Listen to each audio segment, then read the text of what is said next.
This is Boadu TV. Truth and integrity.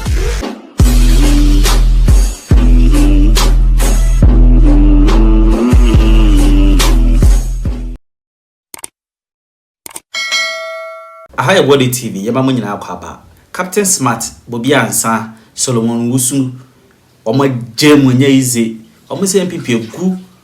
Oh, NPP gu dia mahama ye yo ye Ghana ye die. NPP gu na chese ensem bia captain aka no. Obi beka so tribalistic, but who di yenti no. Manya careful, I want to hear me sound tribal. But I am just hoping, praying to God to hold me. And see, one said Gabby, Ogusu are all Casano. Ma maybe or share yellow. Na NPP more flag will come no. Or sorry for you. Or sorry. Sir, okay, cancel phone. Aha. Or sorry, me jidi yesa ma me no ya Asantini. Here, Asanteman Gabby can nyansa baako pebodin. Webri obikuru. What the nchine egum. The person is going through this excruciating pain. And then you have the effrontery to tell the whole world to say, hey, Ashanti MPs. And the catcher will say, Womumpe development. Wow. Asante for MPs, Yadamasi. Hey! And to say no such a sabunsu. Say na wonam Kumasi na me do wechi wo Methodist aso dem wo so ame me pri na say Kumasi be na say say che me nsabonsu Gabby say woni ne kwaye meeting wo ka kire ne say umpe development ope t-shirt hey honorable and apia kubi ha apia kubi former Greek minister uso free hey honorable uso free akoto hey sana ye bontoa yansa de yebetu 2024 abai mene kwabra ne same jamfi ye ni bre ye ni hu ancho sana mo Ashanti region MPs no sa mo ni Akufo Addo de Gabby ochireda akuma ye meeting say mumpe development wa Ashanti region. They claim he's lying. They claim so hey na po say na po di waka kan hey na sana na po ye MP David Nasa anyway Ansah no be running it hey na po kuna po me am senior na po enti sana ye bon 2019 Asantini tunu fa ko yenti sana wa one Akufo Addo ne Gabby ochireda akuma ye meeting say Asante ehia mpuntu and that is the reason why ya na ye pushi for mpuntu no na ye ho ye omo hi no na ona de metie we de me kan ni say unu so akotena se ne Gabby ni president akobo sa apono a uwie na ba foforo baya no akotena say MPs in Ashanti for development. Okay, say na say bi ongo but they say Gabby is a liar. Oh, what you saying? Gabby is a liar. No, what about I don't know line. Me and some of them are funding you know so asem we Gabby kan ma funding you know first part na me kan. Ti say na Ashanti MPs no omo pay development. Mr. John Mahama onya de wa Ashanti region. Ma ye who say Ashanti region NPP MPs no pay development otum for pay development street ye ma menum na ete central market no omo pay development eti ye mfa say de Gabby kan ye no kore eno me side no ba kwa bana Gabby ya choda ku nnim nyansa akosuku kwa me do nyame captain no no no so no so I lie o so onimi nyansa na somewhere and so no kra somewhere you can abonte nem onka no he na kan he somewhere you can wo party here president mo na mo say 2028 mo benya 41.8% 2028 mo per party abedi power mo benya 41.8% 2028 32.8 24 omega 41.8 okay. Na 41.8 ni kura ye bonya me so mpa se kakra beka ho mamo no no mo de anye kura munya 42% no ha sa asem we ya no kura wo ye nyansani a wo meka na bonten da politics amene no Dabi amene no Gabby tie unim me free say oh won tema say to enti de akira de say Gabby ne wo fa akufa ado no already na kasa no wo pass Asanteman ye okay already no wo pass Asanteman ye dada enti fan say I'm struggling to accept this. Meba kwabena se si a wotu hoyi se wo ba eni kwa so ye bone a wo bɔ no kunu wo ba so pese odi jadi agro odi jani be ma no Gabby. enti sa Asantefo MPs ni kura be catch so mo development wo we president adwin wo tirim ne den na sasa wo ye Say who puts a national development as a priority than will be. na wo de wo mo ka ho me bo Yeah, of course. enti sa wa anya na sa na kire sen Semina menka.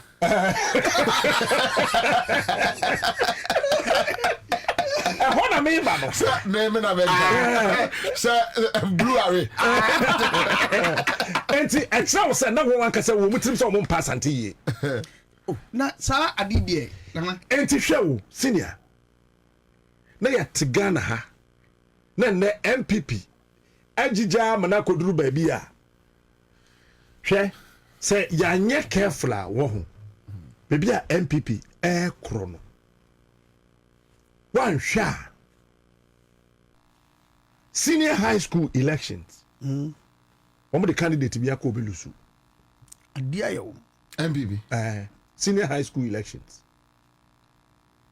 hwe ya wo dross school bi wo brown high for dross drobo senior high school me donyame eduru ba bi no mo kan say no dross no doss nti wo mo fa royal no mo de wo no koka ho na koye road ross me say royal drobo senior high school road ross kura no ma anya careful a wo the candidate ko belusu because access say wo mo kasa no ma dwen adwuma wo mo kasa by heart wo realize ye hwere abora nya ye by heart hwere abo papa ye by heart Gabby abesili ade no or the stamp is so it is what you stronghold where adwin bi was akufado na the chief one say I say apart from woman no one asa woman na be wie te ni kwan so obi abade mu To usually someone say the next candidate. na say na say woman say ba omi na nkasa amedu ba bi ba na po na nkasa ye campaign mama John mama ni lomote ni ana want it ana want it one one kasa say party right from the beginning and it's see omugu so say no hwe asem we ya Gabby abeken wo for years to come it will come back to hunt the new patriotic party sa chimi bia unity so be the president of Ghana habi mu o patron the date to ho nti say obitimi no betra se ebo pobone ate sei na wadi so yemfa say Asante MPs ni ye ya ampa yemfa say omo kan ampa Oponko abodamu a na wa so wura ne so so so twi ponko no wo so du tibu bodam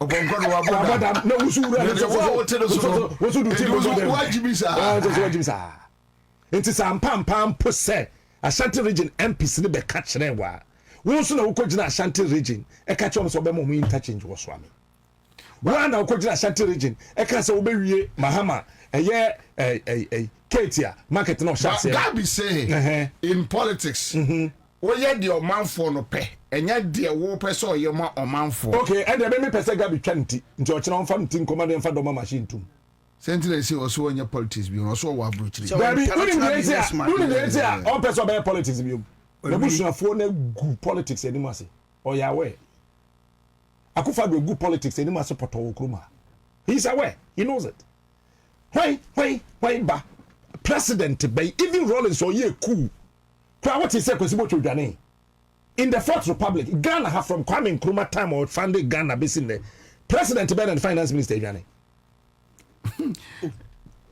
ebi adwane why what is obi finance minister Dwane that no but I raise you because we have kwesi bo twe to bo mame ame hyase Kwame Nkrumah the finance minister kwasi pratipa kwakuba ko papa na onu kojobo otu ne nkafo omo na ho omo boa no ma na ye finance minister se miensa no obi andwane Liman finance minister o wanwane ye free omo so ye mra Fourth Republic Rollins afọ pani kwasi botwe Kwame Pepra wɔn tena kurom ha Kwame Pepra kwa de asɛm to no so de no tum ma no wu no to kurom ha why na call Salome Kwame Pepra what is so dane still ye yiru kwa wanwane me da se pacho kwesi botwe odane wankɔ ye ɔkɔ ya na kufuo baaye no ɔfa ɔsafomafo and finance minister na ɔde kodo ma redu petro aso ɔsafomafo wadane very good kufuo kwa no na professor Nelson baaye na ɔde kɔbradofo ye papa doctor former governor of Bank of Ghana ebe ye no finance minister pacho kɔbradofo ye gu ne bank kokoro dwane ye very good ɔkɔ ye na pepepe na John Mahama baaye ɛna John baaye no ɔbɛfa setepe ebe ye the finance minister pacho setepe wadane very good eba ne say ne bedu Akufo-Addo nko aso no kon finance minister adwane onyare wadwane hwe nya no ne ho fa no enti sa wunya president a wanyamade dia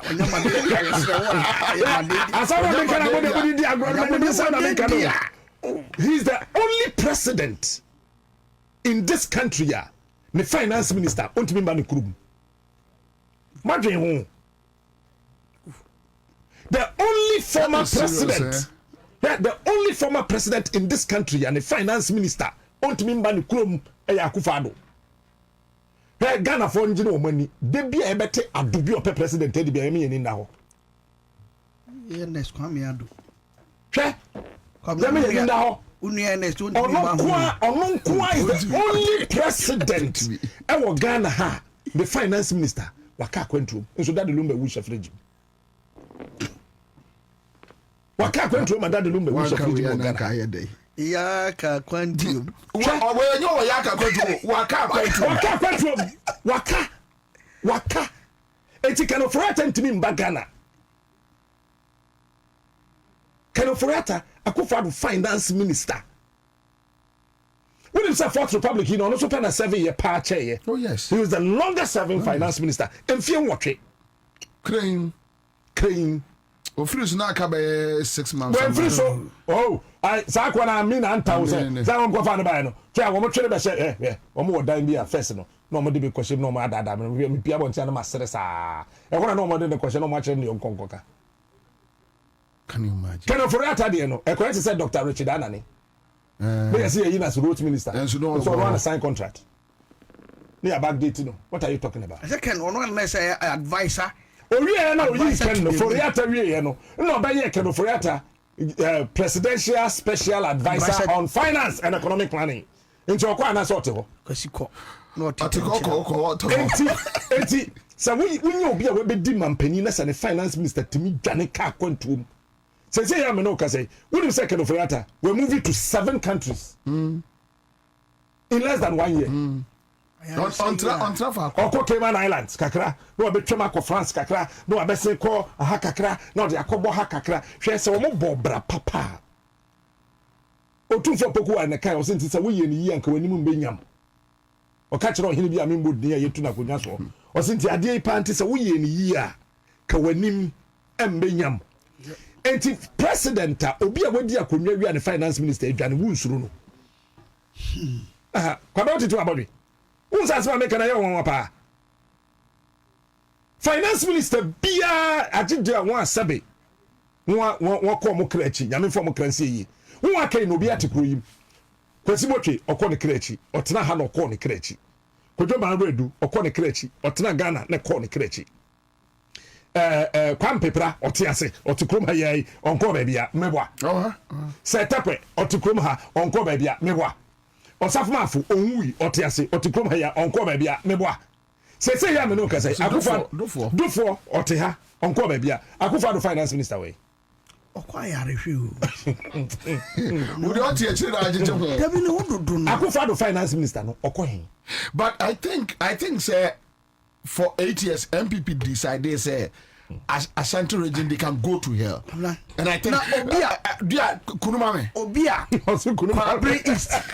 Probably is and the amount the highest number of votes a year Dr. Koko Timba by na kwa brief for complain to ma kwanye president enya opportunity e wo radio so Kumasi the heart of Ashanti catch what say mo koye press conference complain say se mo me ameyamo kwan mamo a wonto aba kokro muti aya menye ya kan yi sadam ya se wo ya ba mo de anda ya so abaya mame okokro mo se no ya wan kasa wo dia se ya me se wo se ko fa de sem no kasa sasa wo se wa ya press conference ko mo kwa se me ba me ye na se manye ko mo kwa sasa me nya wo se won so abane mame na de ya wa wasem ano kokro ano ya wa de bi okawa wasem tu asa wo so ya me miskoti me former president former president me nya sa de no me pa cho mati sasa wa me nya wo so na sa won so abane mame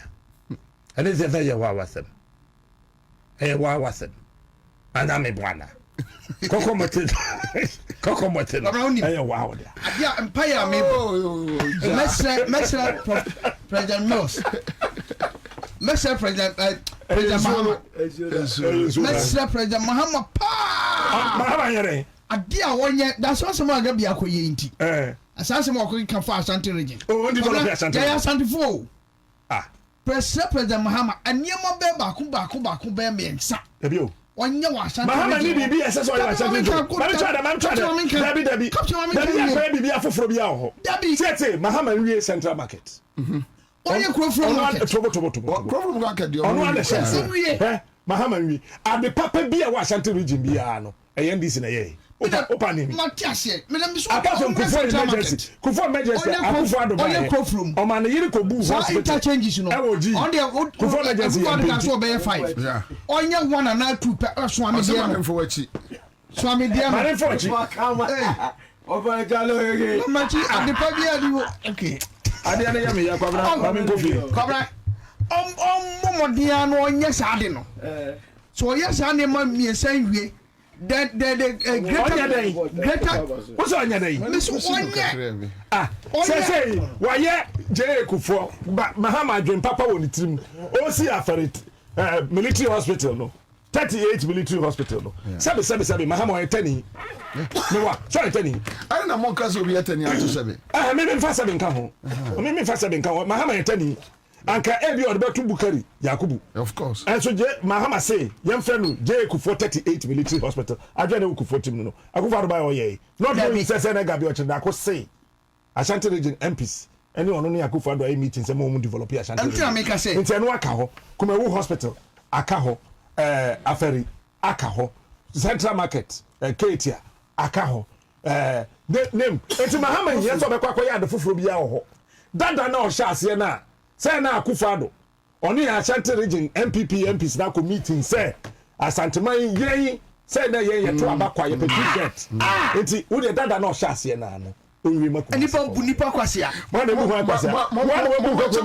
mo be chemu ni just 3 minutes o da be de aka ne yanka fani na ya ponkra enso me pom na me nuru agra ka ba me twem na ayese enso na ato no de ano ahye ya kika be di traffic mbe say 1.5 hours from Kolebutua ano ahye edi for vanche na o sebe bada be catch the for sebe na mko aso na baba bedru captain ne dua ya adwa ni nyina eno ano maka no Gabby de se wo dwene ne ho a o de onsa be guti o na afon da wona wo na wo tie o company nka Gabby ba be able strategies chief strategies papa de ma wudi de che obabu na Gabby de ma o re fi so de ma otumfo bu fu ya o ka so de be die to mo ma himfi bio yes NPP for Kopacho.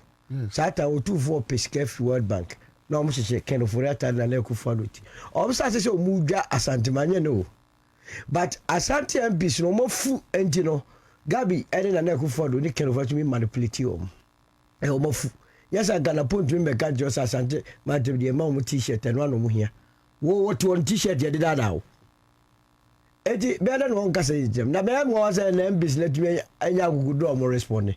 Who is Gabby and I'm to be responding to him, my brother or Abem? The position is but no power. Idea power.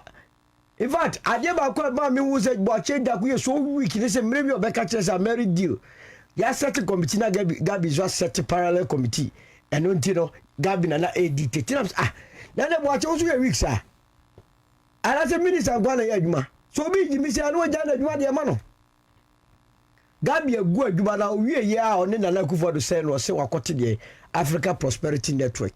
on Africa politics be one make and sir Yeah. or tell if you can musa say eduro I was a costa policy Say that you can do you. Won't be funny. I say no do that we must say we want Akwai kumsa. it was started along to the political career or sabe bu say ayefo ti the oka chom so say mo de mamu nyin du say ayeboni o na obere na de contest say ye be ya ye be sa akwa da asantefo no asantefo na say bi adwene no form can you imagine hwe no Gabby a wo ka kire you see sometimes all there asante madefo di agura Oh, me can say honor man mo. no so on your Gabby say Gabby o to say you I say one what dream more from. you are dinya me major politics ne I'm going Kwara akwa we tu ya ka kwasa sem we obenya na mo goto no oka wi obenya Asanteman de NPP be fro oh sana ti o omusiro no omusiro no Charlie say some no can say one can you repeat it. wasi o your friend say Asantefo no na mamu nkasa se de be koni atumi ato o meto abana be na akase ya anye ne o ma ye be de ne ko a o mato abana meto de se be yusu Asanteman temu a de nya vote wora Asante region no there is no NPP because no any chebi na o de tunu chebi o kwa chebi NDC nya 54,000 NPP nya 64,000 10,000 difference be Yeah. Opposition some the party NPP for na Asanteman to for na jata me ni Kofi 1 2 3 4 ye na be duru ba bi ye kasa so we mu na ya Asantefo mu na ye omo pen NPP ye de chebi fu na all differentiate we na nim na so we coward Gabby. 1 2 3 4 Kofi 1 2 3 Kofi do better. abo du ba bi ya de o se de nya Asantefo na NPP de do makoma so Yeah, chebi for. ye de chebi for no maka chiro NPP ba ya na enu na mamu se Asantefo na di UPH bebre na no obu biti o madwene eni no bi di be less than 10,000 people can vote no di 30 man. What was Danko's role in the UP itself? Danko what was his role? And so much times Danko buzia dombo Dabenkwa.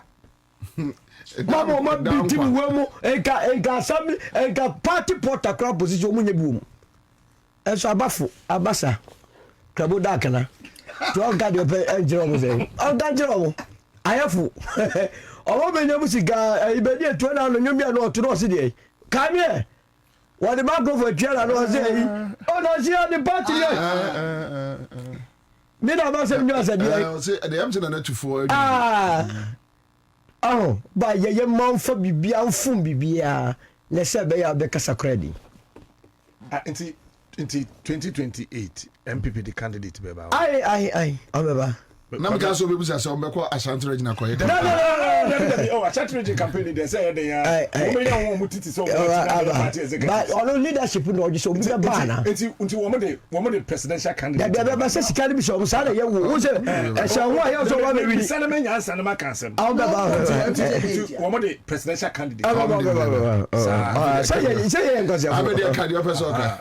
Candidate be ba. Oh be say ngosia fo. MPP the candidate be ba. Oh ye ngosia fo a omo ba beje. Nti omu wi a. Omu kwa regions ni na wi a omu kwa Ashanti region. O me ba ho a. Omo stronghold.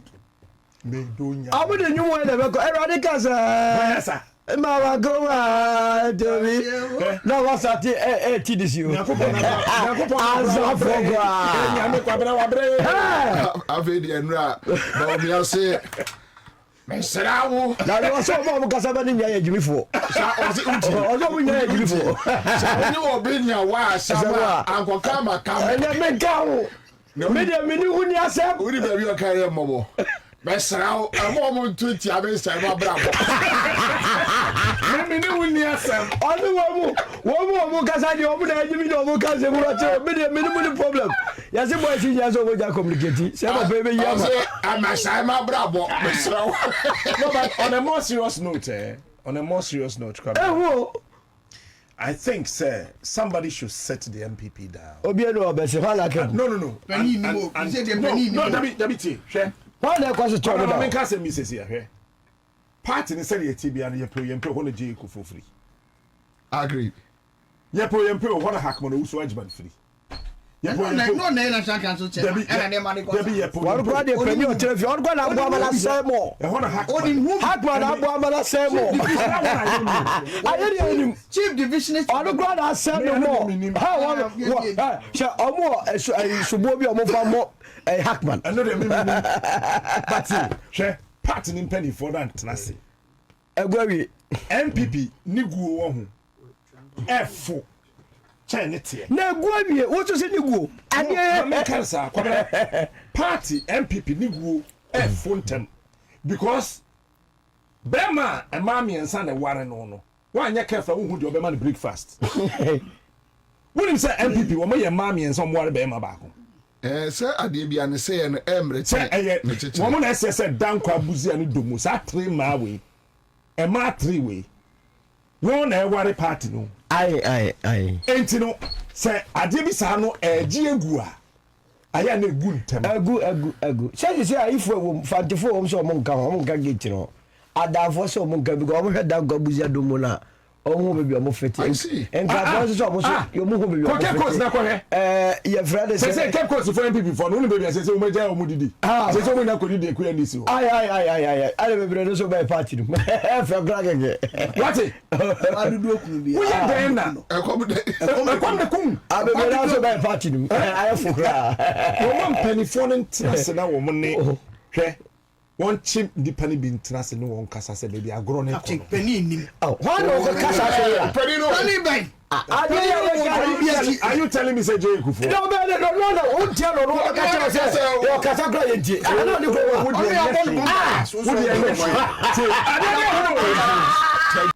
say ya ye wo hoyi no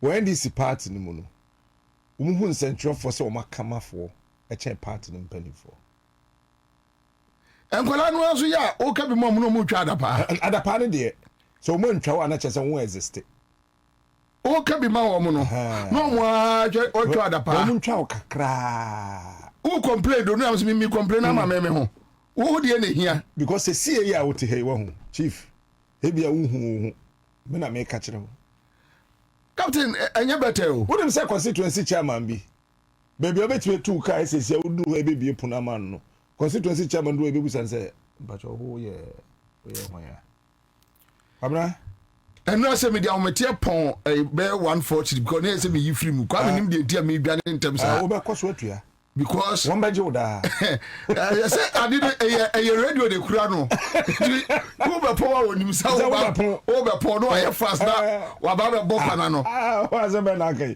wo kura de wa e locking say o mo time o chale ye no nya hu sa o te fa be wo so so na wa faka no oba ena no dem dia omotie ka kire ba ko se menya hwe wa aban no mu menya hwe wo party no mu na summit me office no bi aba se o deputy nadmu pe hwe na ni di na mizan se wo me picture ballot paper bi so an wa hwe ya do ko dia omotie aka so na kora mo wani mabu ase o deputy nadmu na mi ko fa ne he ena no obi ba ya wo se ye friend say o ko di nkrofo bi ani nko abrochire na sika na ahye entimi nkonko na me si minia me ko fa no he anyway fa o so ye branch chairman DCs ne ministers yeah o mon China sa ne ma we o mon tete so nkakra won say me asa adwuma no ye jabo mahama so ntem dodo menam kachiro nti akwete say sisi obi aka ne ho na okọ Jubilee House so wahwa so soon obi aka ne ho na okọ Jubilee House obi aka ne ho na okọ Jubilee House but between me no me no na yenim Kufuor time yenim mahama part 1 yes then Kufuor ka mo ho mo nkọ castle mo nkọ Jubilee House no mo kọ ministries departments ni agencies currently what is happening enti no obi apeso okọ Jubilee House e kire say one president abo wondin e de dwuma bi ahye won sa no mba wo mu remfi say ofri form ho na fosoro enti yenka sa asoafo na nya sika yenka sa MMDCs no enya dodode bi yeah yenka sa department and agencies impenifo de da no nya bibi nanso obi wo ho a ye branch executive a enye sika na ohwehwe opobi kura me na fa phone na fa na ka chen se nyame nhia mo ya ade pa na yenso ye mere be ba asem no kuma to ne yem keke asem no nyina no ne kuma to ne yem keke me se asem no nyina no and say no ane obi yosoafo say ya time na no wo position no wo friend anadwo a obenya no e wo mu say obi oye minister no wo friend anadwo say ya wonya no obi te say okuja to he's always on the run yeah onam ama kofi bu ase onam nwuram yeah won aka ne nam obi e ne nam nti enim se wo ye osoafo a ye nyamra bia na sesi ni ye frɛ wo age benya ho nanso ni nya ho ntobo ase se wo ye MP na wo san ye minister you go back to them asem no nyina no oh you go back to them and you nim say dey see orphan constituencies ni kura the executives no omo for mo ya hwe orphan constituencies no say ba bi say Ashanti region Asanteman po ne omo for mo ya hwe because after all obepede hwe Ashanti the t-shirt penny pe e be ba o so afi do mo gu ani mu ase a bedru ba bi ayedru yo enu amete say unua e ka asem bi eye nua Kevin Okasembi, and it makes sense that you have about 40,000 and Kola will deploy one across the country. Some Kola will be see more. In fact, Captain, now more position make Kasembi chiro meaning so I'm doing one so man you say pressure beba eye orajo mama so the executive central government. Enti omonti monitoring team. Yes, I'm monitoring team very lazy between the presidency and the DCs, no any ministers are at least omno be to say omno share full soldiers affairs so eya omno e be reduce eya press because they say only DC bi akasa was nyame o mesoma ha enye eni sanya de ene ordinary kire dem na wo DC in wusu yeah so be as one say pre so be DC na ye de ama wa fe wusu kwabra esese omma omani da ho ntem because he efomfo no ho omo was strategy sure efomfo no was strategy che sorofo no enti no se branch executives ne start say wo team kakra yes obi be kasa aye ntem dodo nanso brapani esese by now DCB etimi atena se ehunu say me district na isha enti se me chem 20 na me meeti women in groups bia within 20 days make me wie say adwuma nti say we almost almost settle ye yen ka say fisika ko we here so be settle no bia won settle ye na wote Toyota Pajero no no bia won settle ye wote na say ne ene obenante obechina anesa won settle ye and now one may renovate office na talk with nyamona ma na tim no won settle ye ya asemo we want settle enti no as a plan na ni ho enti number 1 we DC ya chew this number 20 wa party for ni nyina ka ho 20 ni bi ukwa ha we share branch executives be 45 minutes bi answer wakoye main meeting no we the next point I be call branch executives ni ya where uma ba be shia wo no wa kasa so we say busua ade no de tie ni say me ankasa kra DC kra market ya mai enti bibi an hye de ni ho na ye remfi mu nipa de bi ho akasa bi na opese obi ka kire no asam no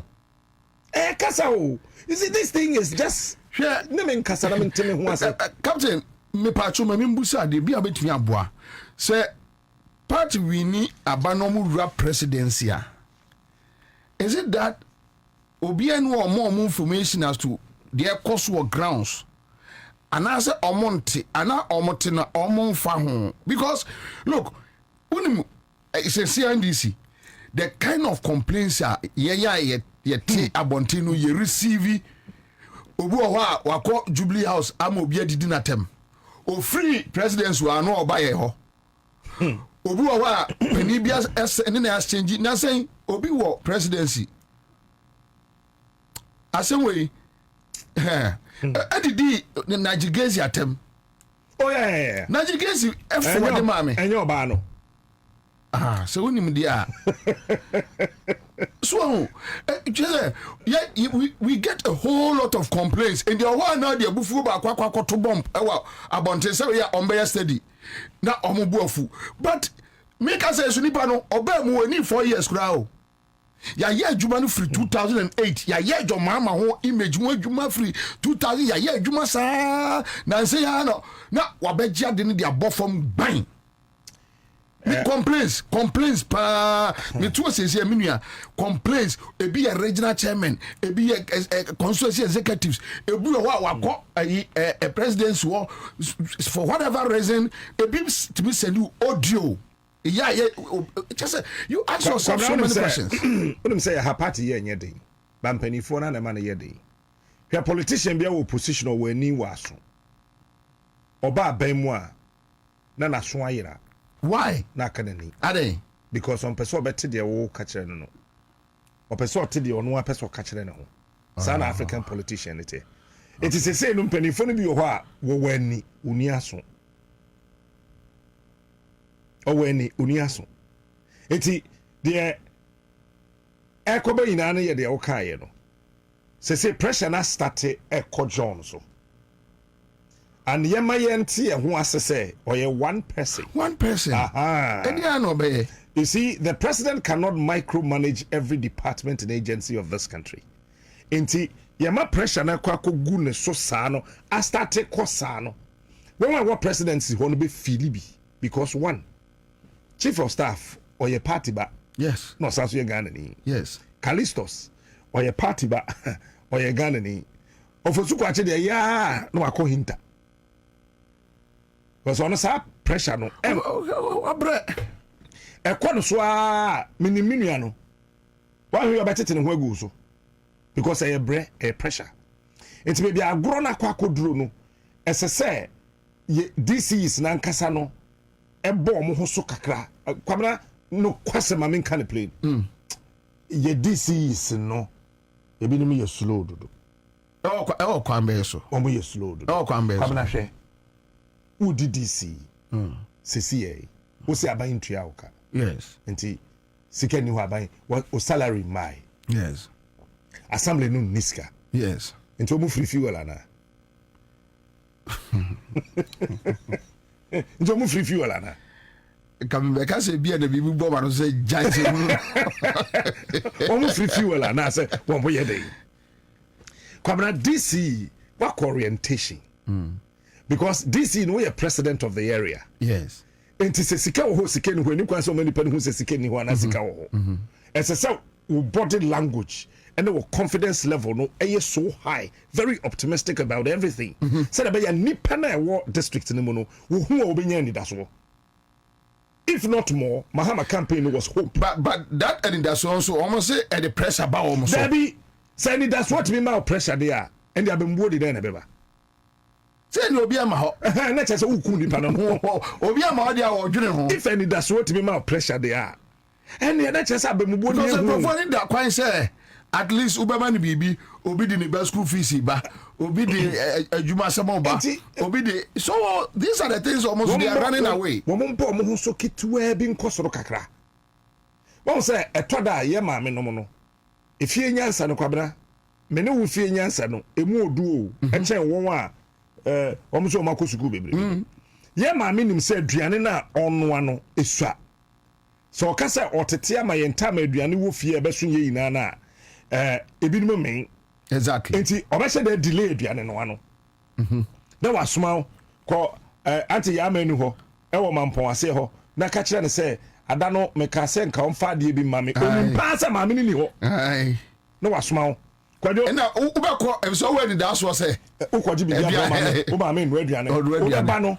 na wonu ya ba ha ya me no ai ma me wa ho na wo me ja bode ye no ma sa o se me ntwa na de bode ma e strategy enti bode no ye hu banche no ye hu sesi wo ba ye ma me nim se ono ama ne bin kufa hwo sesi a about 3 o'clock ebi ni ho bi mo de be me 7 pm e kombe kun ya najo wadar sa wadar what's about 5 no ono kan se dimirika mo papa wa he ye no wadwese so ayire so 6 pm no fufu no shoot tim yes so ye ndidi ya najo de enti ye ma me na toba ma ndidi ya najo se aduane ni so tu di wi akoda da bo so gu so se dim no akoda o tete down sa no akoda enti no esesa membu no fie nyansa kakra bam efie nyansa kakra bi you have a point e ba ta ho wo nti ndema no bi ho a wo boto ano waboto a no we jaya dan kofa huhu kakra no wasa twe abegu mfimfi ha wo ha no wa kapia kakra eyese benta no wasa boko no mo dimirika no wasa ese wo de fie nyansa kakra etotototo ho na omunjai kasa no but wonya sure say bia omun biemu ema manfo meye bia akoye patakon ageko abobo adwuma enipa ba ko na ebonobo ade no ontimi na de pressure ne ba but ebonobo na pressure o kan bibia che na enkrofo wo mbetumi aboa o se da bi mempre wonya sure say ye no a ebi no behave to say chiame a wabro nsa na ohene kasa de otia na yezuom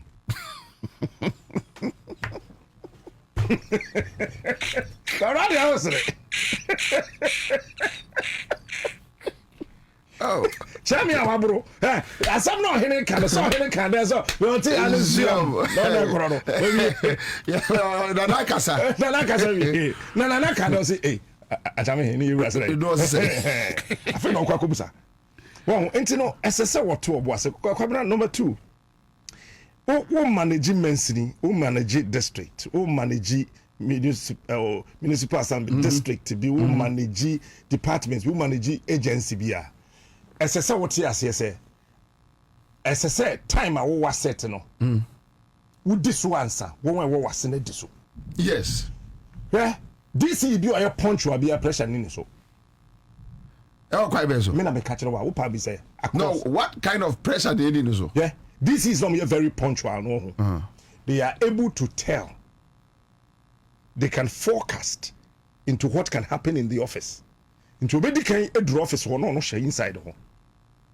enti coordinating director be ba betono accountant be ba betono accountant ho am na abado so party for that so much kodi yenyen dey pacho show mami se as a president catch Julius say show wisdom mami pressure is free president so eko chief of staff so but so this in we later ba beton wo do da who tell me anything okay okay you have a point yes what one you see what na office abanyama appointment na your strategy because sika na odi adwa na nya wo dia anya wo ho na fiba na wetimi ade won sabo wotrim bam hey mo fam na me yenkoye common fund the maya district assembly is functionless you can function bibia nko bibia ma bibia na be ko bibia be ba it said DC is need to trust a strategy how to handle some of these things now in all sincerity shekumewu yes DC you know ho no your friend say Tom C young guy no Tom C asa sika dem bae no e na otese omo ye feed Ghana e na ono atu ni cars DC e na na me nkro na wokumawu ni na aso obi an bobo mabu na no ye ko feed Ghana ye kodo straight obo ma no we twa video obo ma no we twa video obo wa no we twa video obo wa no we twa video we eti agric minister nya launch feed Ghana and they say boom the first place on koye kumawu because this is na bobo na what we be do na to ho dada eti ye bie mo na pressure na won so no e fi ho say over 2000 youth wa come agum and ho adwono kakra so it's a strategy afa so region bia wonimu dynamics ben na nanom no nkontokwa we are DC, we are minister, we are CEO, we are Ashanti region. No say any Wontumi near Wontumi internal region.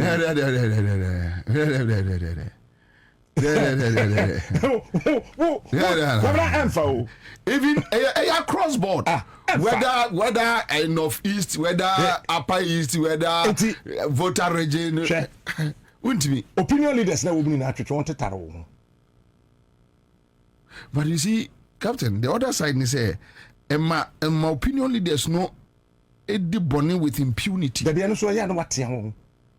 What yan tian? What him say Captain, sir galam say ya ye nia brea de bia wo tiem me tiem. Opinion leaders he bebre ka ho. O ja say bebre ka ho. Afa de be so kakra. Me anam kan so hit coming. Bebre ka ho. And they do it with impunity. Kwabra. So senior. But yabeba but with a full soldiers and empenifo na asem no. We see a message say ba obi abebo bi akoye, obi abebo another district bi municipal bi MC any omo nkasa obi kura be attest me say omo MC any party executives no aka. Why? You know why? I understand Crawford as I say, oh, you're parliamentary candidate. And you can't blame the local government minister. And they don't blame that today. I don't blame him. At worst case scenario, I better recommend seeing you. You're far from now. Local government minister, Najuma Bakono, recommend it. You know, you're far from now. Asa. Well, who are parliamentary candidate? When you see election, they are your DC year. We do different level. Yeah. It's men you want say that time now women organizer no when you fine. Men want say now youth organizer and support you. Men you want say now constituency chairman on support you. And I'm saying to know wo be ye de wo pe. And I'm saying now no support you. And ana ba ko ana mienu bi ono wo ye na ntiase nyen ntino. Wo yire wo ho a chenchena tachi say hey. Ke wo me nana said the ade ne tie no men na wo nye fine. At the very material moment wo be ye sa ade no pepepe no. One as DC no woko for how abeto ho so enti constituency executive na time na we parliamentary candidate na ono wonye fine no this is the time I say o ma chairman who say won ne ye fine pa chairman bra women organizer bra youth organizer bra ye do koto so we DC ya yes o head district ne so but more real say party bi na win power and akota na ho but chairman for me so adwene o hadwen kakani women constituency women organizers no so wan hwe na obe ha because school feeding say better yes obi afa schools nsia obi afa de protocol credit amom no wa fa e de akwa de busuani NPP ni eno de no watia no waje kwabra yi ye tie no so na de asem no ba eno de fa asem bi amba wo ya na wani mi no wa hye mi no bo so watemi wo ma constituency ni temi na wo fa ho tan da bi wo fa me ho tan kura no sa tan no district ni na beboa me won ya ase aye party cemetery ya na ye suro say obi wo party no mu na de oyo no nya wo mu ntimi nka and na as a women organizer owo ho wo be ko ba bi so no ye san women organizer no ye no so koso na ya bodo matrike wo na ye de da komo bi foforo ye no so koso no so tipe no wadwa ye yankasa ye nyansa mu no ndwuma no bi ho aya cheche he ukọ district bia constituency bia youth organizer no on ye district no youth employment deben coordinator mwa yes okay region bia regional organizer ono na ye nadum coordinator mebwa okay and a district secretary no say parliamentary candidate or ho nya appointment and now win election na there's the likelihood say either the chairman or the secretary never be DC enti ade na san hihye ne da ho enti eduru ho am pomfumu bi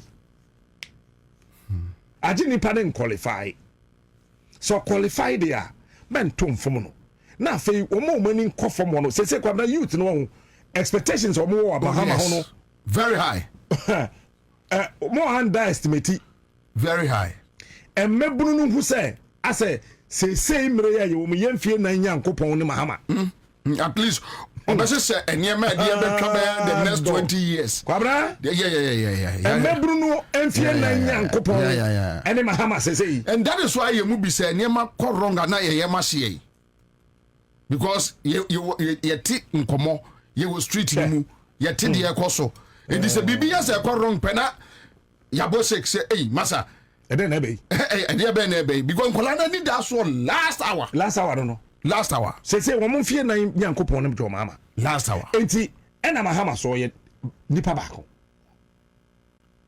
oko UN or faha or yesi or the namha na oko na obanti wo hwe enema ono ankasa as president o ka so oba obeye na kwabena enye niama nketenkete o hwe sa big push o se den no eno no nko ade ekoto bekumu ma wo sa big push asem no a se de obesi anante ho president na ankasa kofa to no ho so no enye adwuma ketwa number 2 sa 24-hour economy ade na da ho no socha guzita no your friend obo paye your friend obo paye eno sa 24-hour economy no eno nko aso ya asem What do you not turn China back on the fence? And you are and also inquire someone running your better. And also inquire somewhere dinner home ever. And so no one a defeat gun and the buy and was to bam the agric ministry. It's also so yasem and some coconut keteno. Massa. And also so what these are 5 major things the president said me as the president. Including Galamsey, me as the president. The year me person me. It is a also president as set goals way amane ministries, departments, and agencies no. When goals were him. Kwabena proposals ben the one who say set this ministry, this department, this agency, and you have to just say, yay, the need the president is all 24-hour economy. Yay, you free zones, patron cancer free zones on your BBL. Me the example, okay. Me and me what free zones no. Me share free zones enclave now. 24-hour economy no. Yay, from Mohano. You want to say this company, that company, this company, that company. You can't almost see any. One want to bet me abwaye. I'm a lighting system now. Ebia a war a class centra. Then to me international. You bet me a solar, ya pilot. My yet me so. This is the proposal from Ebia free zones. Yen ye proposal for the 24-hour economy. Yes, wa Ebia ye war extension officers are war under the Ministry of Agric. No senior extension officer and say this is my plan for the feed Ghana to 24-hour economy. No obi bedi watch anado. Kwabra me class eventually na tia say ye. Eno a comedy dey man anado no. Okay. Me da ho sada fe bi ho so. Okay. Na mada. And me try am say help me wo. Kwabra 12 midnight me di banku tilapia. And I know. Abba. Me am ho fine. Bema be wudi enti ye extension officers no so yes so your plan ye dey aba in support of the 24-hour economy ni enti ye so fa one way into communication one way into this ministries departments and agencies no one 24-hour economy plan we hin. So they are looking at the president. They are looking at Gusitano. Yes, and why are you looking at Gusi? So no, but Gusi so you see because they're okay. So Gusi say Eddie. Only this thing you are saying around you. What's also deal with the policy? Yeah, well, Masa, you're dear bra. We are dear bra. How do we implement it? How do we implement this one? How do we implement this one? Masa, how do we implement it? What be economy? It's a 24-hour economy. Nanka said that hono. Wofa ministries departments any agencies na party what ankasa no den o mo ye ho kwabra wo de no to nchen yemfa ministry of agriculture he wofa 24-hour economy na it is the best single policy that can sustain Africa enye Ghana 24-hour economy no it is the single policy ebetumi sustain the whole Africa. Now the thing is so my edura najua na production level atiko. But say ya me no kase. Say ya me no kase. What is the security plan for 24-hour economy? We have an IGP. What is his plan? We have a CDS. The plan for there were immigration officers who are playing the land and immigration controller no the plan for 24-hour economy no if I were the president I'll sack you. There you. And yeah, executive no omo brekwa. And that's what I'm saying. Because omo brekwa now you see you can just get all these people for them to bring their plans. That Kwabena Eseka by now Guzitano tibia recommend me ya PAM CEOs betre. Gabby, omo mo nka bianka CEOs no be recommend me ya PAM no. Oh you are. Me papa, but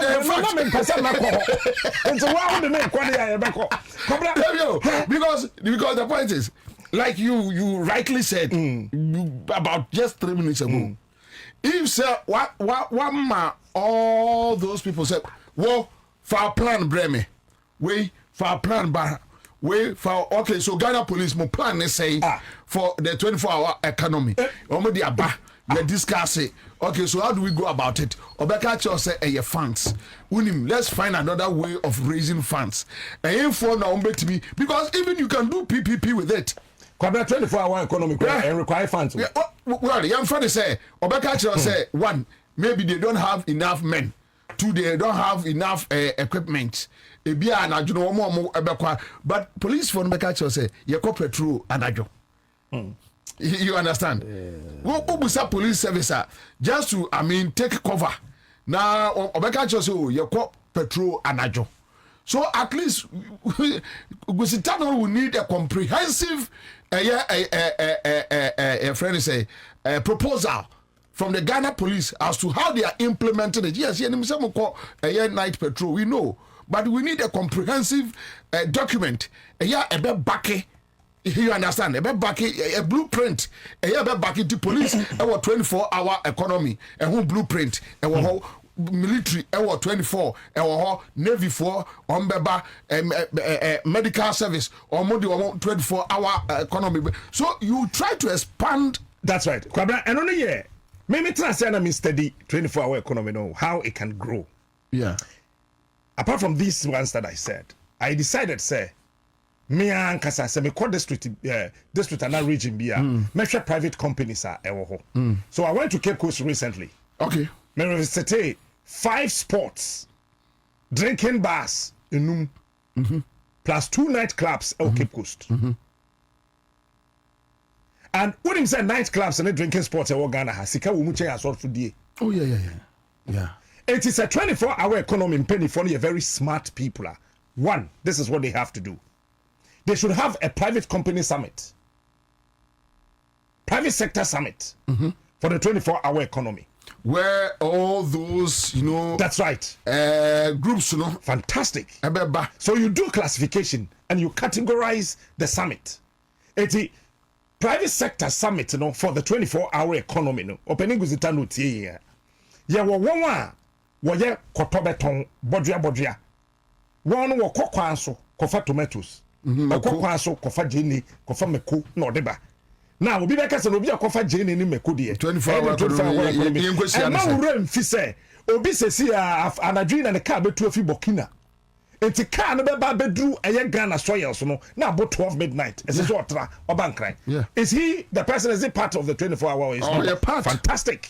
Part. So one a kwan so eba no one a be propel 24-hour economy no enye won akọ school enye won air condition office 24-hour economy no form for no so that Guzi should be able to tell us say banche tonfo borde for no meko and sankrofo no what is the plan for them and Guzi crowns so our experience if you say sankrofo in adom tro constitution we no a so obviously we drinks ewo krum ha to say me papa angel nom ne blue one so you categorize the private sector summit under the 24-hour economy now we group wo mu da no be some say okay first of all friend am frame mo no enye 24-hour economy ntina me frame mo challenges ntina mo frame me kan kire me so it will give you a fair idea one be ba no wo pese wo ma nipa oye adwuma wo mem no ho tona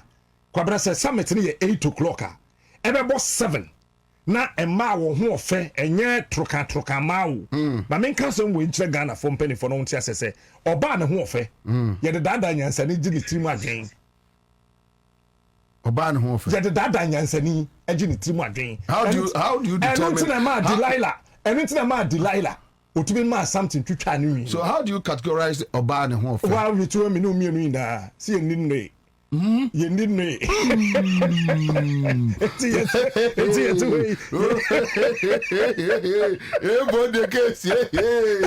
a man of warfare.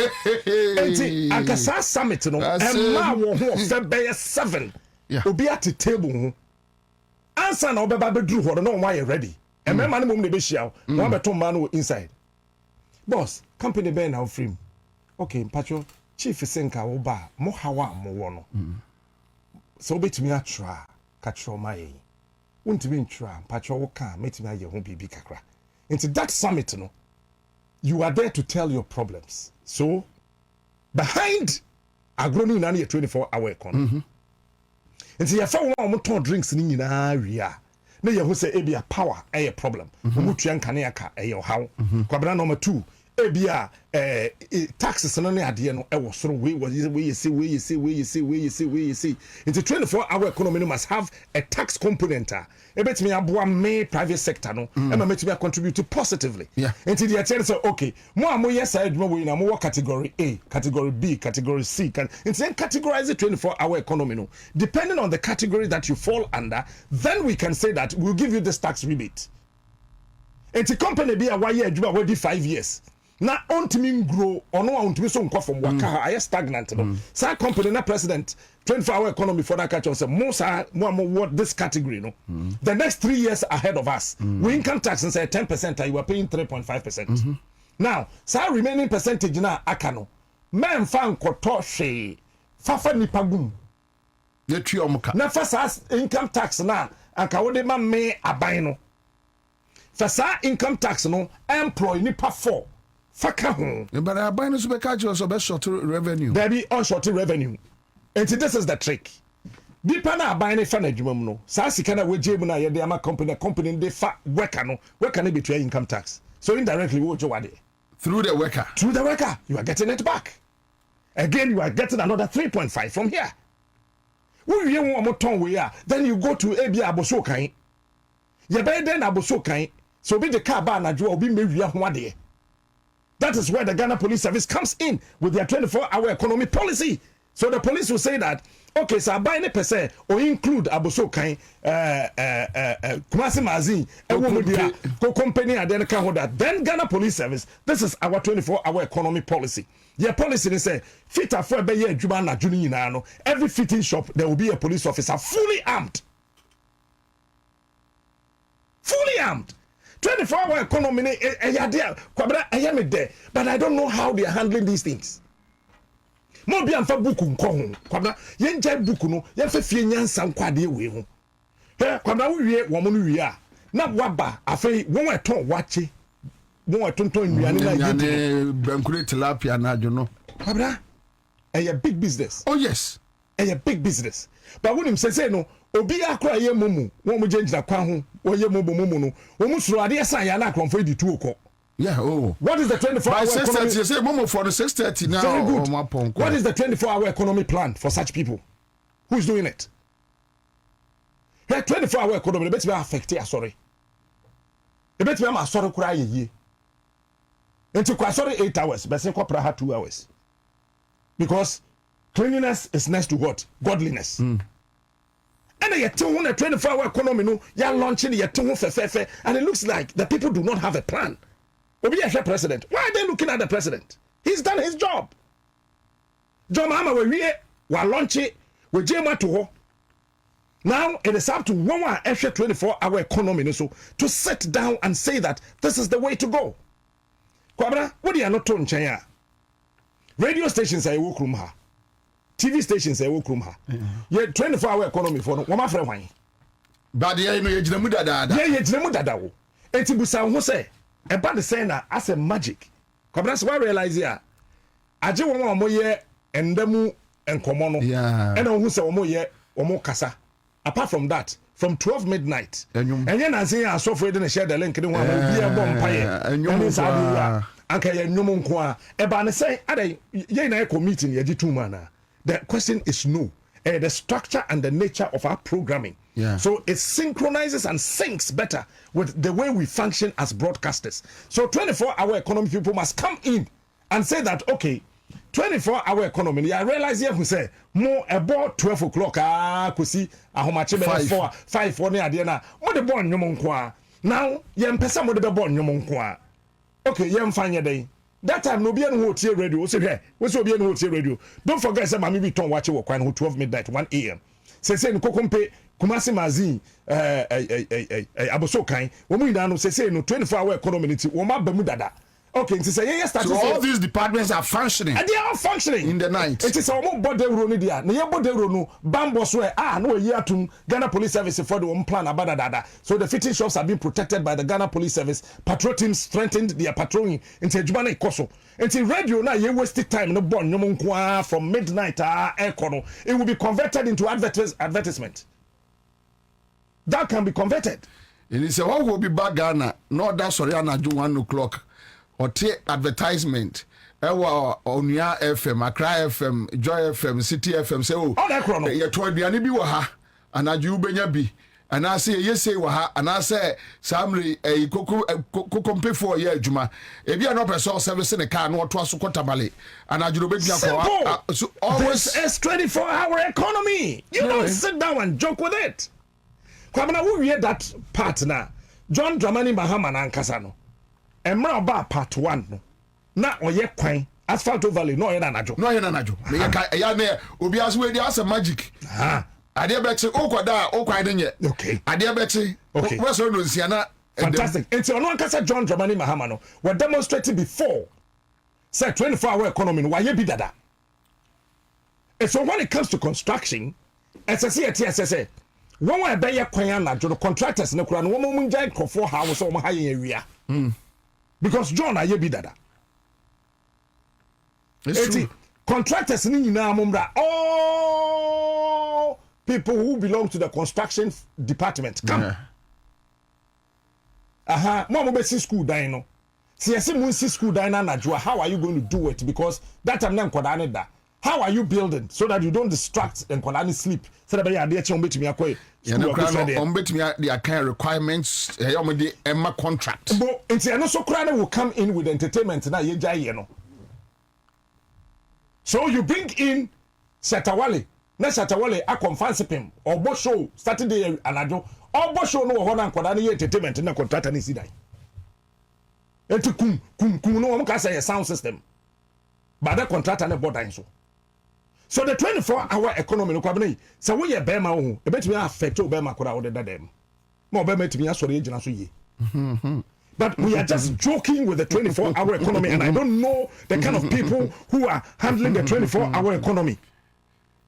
You see, and I can maybe what they know yeah or matrato books you know maybe different from what we are talking about here. Kwabra me book nde sese ma pa ba book ho but almost be catch o say omo na ntino makọ ye PhD forget it so ntino makọ ye PhD because me nya sure say John Mahama probi di amano o probi a okura PhD and in there you born di and you born credentials so maybe for all you know what we are talking about maybe we are just playing child's play. I was telling somebody, you know what we can do? We can appoint night mayors. Say a 24-hour economy. So we have night commissioners. But know that all the pressure about public person so. There be night mayor no. Onyo be a year three and a kafo for bia. We need to start with governance first. You see, Kwabra? So we have a night mayor. Night mayor no bet my why. This is the assemblies ni na no. Your various assembly members. Yeah, roster ma assembly member because the assembly members in the John Mama so be chomka. So if the state is paying you, why are you not working? Fantastic. So we appoint night mayors. Enti ebia uko Kumasi Metropolitan Assembly ya. Ebia Ahinsai Assemblyman this month una oye night mayor. Uko ebia ofa Krofroma Assemblyman this month una oye night mayor. It's a night mayor no. What are you doing? You are roaming round, checking. Your mouth security. What patrol team no? No more call rounds. Into Woshaha as a night mayor under the 24-hour economy, night commissioner under the 24-hour economy. So you are making notes for Zuba. So the next morning, the first person Zuba will call is that night mayor. Why is the 24-hour people? At least, sir. Look, who said there, and can you anywhere a hosity? At least you must say, hey, it is how quite winner said daytime microphone names to say, because when him say, I dare sir, Necromia dear, and not me assessing roads. Exactly. So there's a night mayor. Night mayor, and yes, I appointed for France, I'm the assembly members, I got to the swabber, assemblyman, I appointed back home. What are we a night mayor? When we are done with that, we need to do safety by design. We cannot just sit down and say that we are doing the 24-hour economy without safety by design.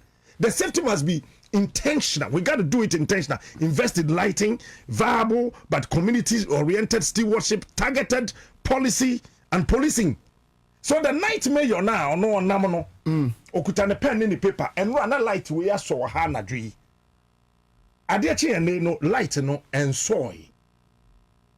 So it will even inform policymakers in the various districts, regions, municipal and metropolitan assemblies to know where the problems are and fix them. Yeah. We are no, as I say, a worker-centered policy for the 24-hour economy. Kabra, me no me no ayete we. Me sesi asa me pon 12 o'clock we. Na doma baba be gu achi. Te say dey be gu achi. Wo hwe mo we oyɛ dem bio. Awuchi. Why? It is a wo dey ma bon kura na me ko school ma bon me ntimi nkyerɛ class 4 for ade. I see. Me ntimi nkyerɛ class 4 for ade. Ghana journalists are GJ GIG Ghana Institute of Journalism yes we. Ha. Say ya now so am conference from share broadcasting o. Omu de dodo say na broadcasters. Confirm bra na bu microphone ma o. Na dwen say brofo news na show classroom na obe kan ha. Wa keka funu no ko. Ye ntimi nko ho. As visiting lecturers. So the 24-hour economy no worker centered. We got to do that one. And me tie Jomama Dean and me who said no. Papa no yan said that. I think recently Gusitano Beka said a very difficult policy, if I'm right. I'm so Obeka right? And me papa no it is the most easiest thing. You see, Uma obi appointment to Africa now sika. 24-hour economy no. As I said, brain adrenaline nyansa na ba table no so first as a sika naba. Good morning. Answer sika naba. Yeah. 24-hour economy no. It requires adrenaline nimdia ni nyansa na di kind wo table no so. Yeah, the problem. We can be place based. Yeah. Location based. And yeah, baby, and you bet me 24/7. Oh, of course. What I say? Of course. And yeah, baby, and you bet me 24-hour economy ni bi ho. Because uko go mo techimanya. About 10 o'clock akwaku bi chemada. Kwa bana ba ni wewu. Waraba wewu ko wa ye din. Enti go mo techimanya. Ye ntimi nye 24-hour economy wo ho. Uko adumfa 24-hour economy wo ye wo ho a enye ye. So we need to select every district. And here you bet to street market. Very important. When street market and we here buying sika, it is just gong. Now say say in Sawamu say MC. Me will say anajo. Now on a market no more amount for ton near my bed 1 a.m. Exactly. Also. And who identify zones with potentials and tailored interventions. And number one. Ya come and kesim. Ya won't say man kesim for budidja Wednesdays and Saturdays. Into Tuesdays, apofo na eso mo couple. Ewo kromanti number 1, kromanti number 2, kromanti number 3, wo monko. Eja number 1, eja number 2, eja number 3, wo monko. Anu mabo nko biruwa nko. E promusa akusi axim. Into every Tuesday, every fisherman is rendered jobless. Economy no low. Yes, every Tuesday, apofo couple. And across they say very good. And it's a 24-hour economy penny you must know how the economy of this country run. Say Tuesdays no wa. Yeah, papa no ma perform wo pona no holding na Tuesday bi an wo nya dwuma. That is why I keep saying say if you know you will not go for fishing on Tuesday, don't eat all your fish on Monday. Ade. And I said Tuesday won't couple. Why Tuesday we talk my church marry. It's a 24-hour economy no. Friday time why? I said 24-hour economy for no identify these areas. These areas, baby, won't bet me a street market. Tuesday na apofo no went to me and kopunti. Sabe. No watching wa. I say onya hwenye no. O bet me kura di ne yirachi e de ne nam na kodwom.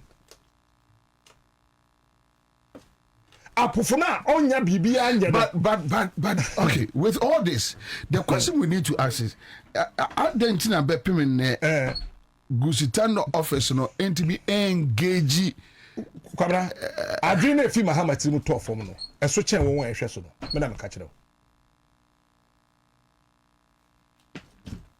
eso chen which I disagree. Oh, there be eso.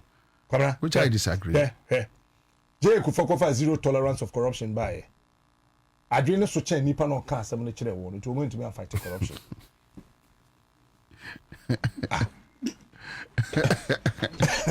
but na do kofa one district one factory by. Adwene nan ka se fi ni tirim to fom no. Na so chen ono amu, na so chen nipa nan ka se o ka kire wo to so ntimi anye ho adwuma. Look, saa 24-hour economy ade no eso.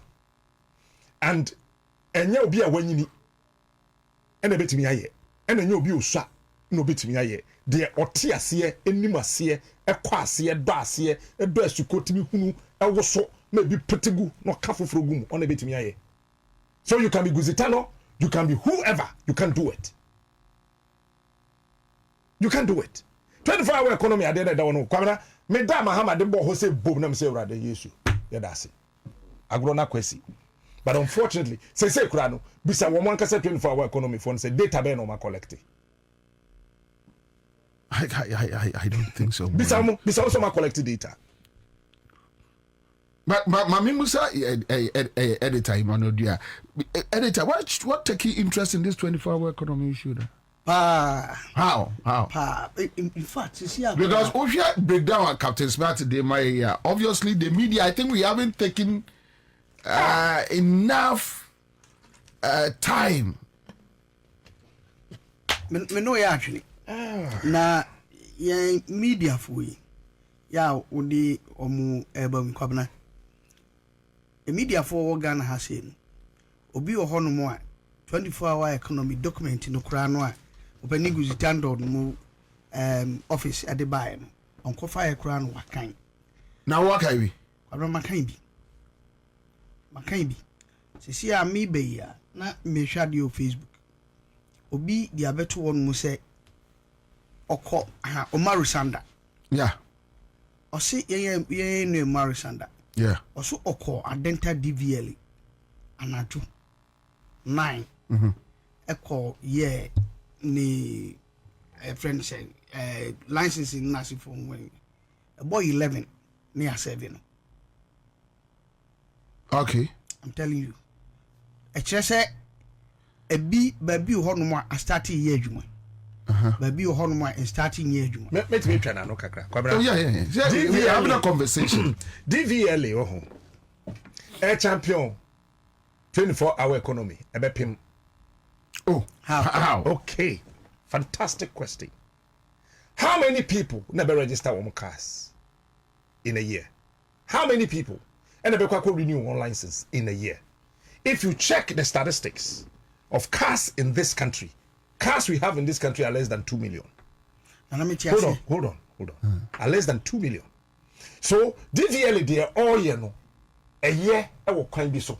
But 24-hour economy bit me amma. But Captain, and then obi license I wouldn't know or quack renew no. No be so quack license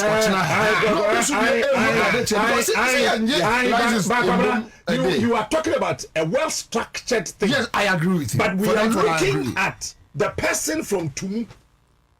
Oh, that me fi say to say the agenta any headquarters. Yeah, me say zona or district office. Et me aye bi no. Me assure say now it is being decentralized. Say Tumu not Tumu a zone and not Tumu a district. Say the course wa adenta utimi ko ha anaju. Okay, so Captain, if you didn't to the Captain Ekano that I say I don't know omode ba for my Ghana police because Tumu the year okay. Indeed, baby to say adenta would be for adenta security to Tumu.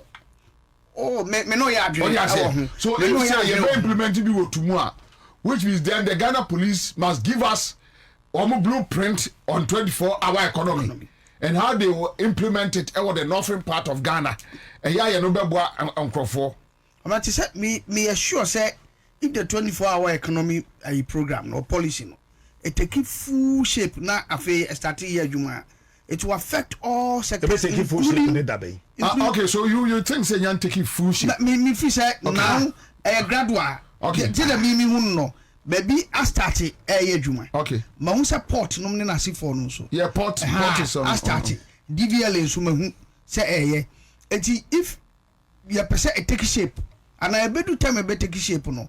Now the police service who be supposed to giving your friends the security no for no. Me assure say almost so by this time they are planning.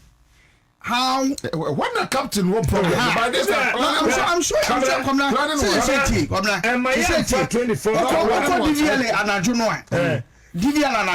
security wo senior asana make a wunya ntiase. Let's not reduce the 24-hour economy to formalize the institutions. So as we are not getting the drift. The 24-hour economy is a total fully blown human being. yes And yet fingers and ye can wasem. We are talking about the head, the eyes, the nose, the ears, the mouth, the teeth, the tongue, neck, everything playing its recognized role. Now Madiana ye comprehensive and whole. yes This is what we're saying. yes And DVLA 24-hour economy in excess of yes idea. What it means is that they could have done it already. so what happens is that Temaport. Oh dear, yo, Adam. Because you cast now, go back no. 8 p.m. no buy. That's not Mohammed but no my So what it means is that me akura my yika me yino anajoda. Fantastic. But me aye ho adwuma gu that anajono to me ko yino me ko di live no. And anajono to me. But me aye ho papers in there. Anajono me yifi. It's no SAP departments and agencies they could have done it years back. Of course. And o manye. It's in way 24-hour economy. Me, I'm looking at it in a way it can affect more than half of the population of this country in 2 years. This is what I'm saying. And as we are joking with it, and I think that Mr. Guzita Nomas up his game. Kakrebi yesreno. Any obuoni ni die kwanso. Kwabna hwe. When we ekra provisions. Eba Ghana. Yetikrum how. Na yekra tinapa. Yekra sardine. Yekra corned beef. it's bad too bad Sane mani na yekra we dey do your system no more na what happens to economy. too bad. The 24-hour economy, no, the major thing a woman, Emma Muhammad Dubai say, it will reduce unemployment, yes, and reduce our imports, yes, and increase our exports. Because the very material moment you import 1 shipload of sugar, you have imported 1 shipload of unemployment. Thank you. Okay, so first thing that we got to do, when we are 24-hour economy, they need to have a public realm, culture and programming. Say the culture is that me ko DVLA me ko akɔgye me license. We know the processes. And the DVLA are extended time no. So DVLA no, yes, you can see it under the 24-hour economy, but it's just an extension of time over DVLA. No, but it applies to Gabby, hold on. It's an extension of time because the radio stations are here. Yes. Yeah, 24-hour dada. Of course. yes. So how can we feel 24 hours economy? No, Tell me. So I'm coming. You bet you radio station ya kwamna. Ya namwana ya bia by whatever circumstance. We were not able to monitor our electricity, a bia is prepaid. Yantimi anhwe. Yeah, beko akohwe na ya genset so bia diesel nim. Just a scenario. Yes. And I do know quickly, na say was here control light ya. You be gonna say ECG. Your friends say vendors were one more. But now you can buy it online. Of course, that one is there, but it be so tough physical. Yes, it's true. So those physical, those who buy physically, also Ghana say, and you be and an idiot online. Answer the Babananko for the Momo top prepaid that. Me say, and you be and then for the tot that. And you be. So what I'm saying is that, Chief. And you be an idiot. Me the political language. The quadi way, because this is the only policy. Apart from one district, one factory, is so nationalistic.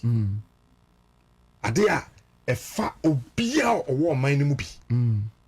It is a ye fast sope. Near the core we will crash the 24-hour economy. Kwabena.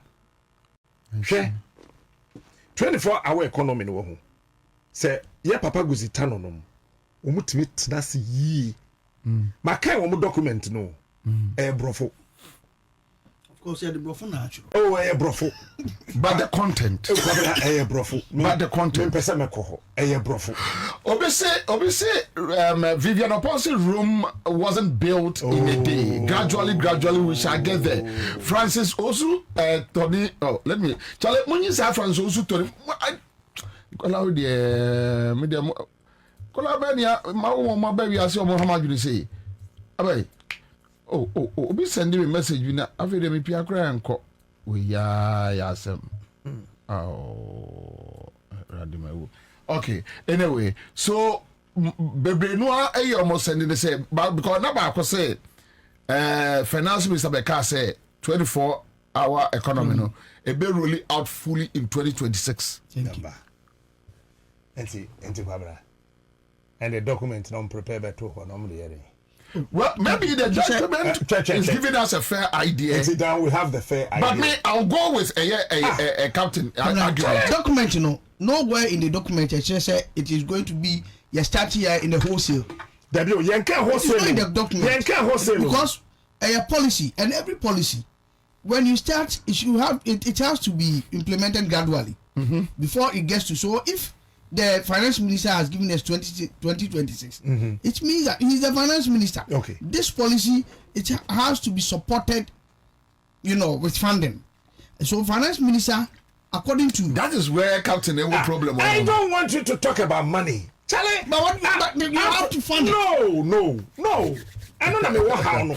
I see a baby and I sika. I understand you. It's a policy. This is a policy. No. That needs to. Be funded. No, it's not a policy that can be self-funded. No. Oh yes, sir. You create avenue for people to still at the early stages. Number one, me say 24-hour economy. Okay. And the single largest policy it can take care of the whole of Africa. Great, that one. I mean, understand it. Enti enya dia, SSC did agro. Question is 0 to 3rd month. No, net 24-hour economy no be day. What are the measures? Monitoring and evaluation by and then on by what will be the dashboard? What will be on the dashboard? Are they going to write? What is there? We did this. We were not able to do this. We were able to achieve this. We were able to do, so we're rolling this to this. So we should have timelines.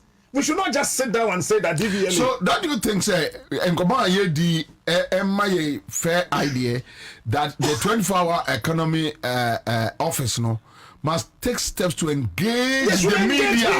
Of course. They should engage the media. Not only the media. Let's talk about it. Then, which means not only the media.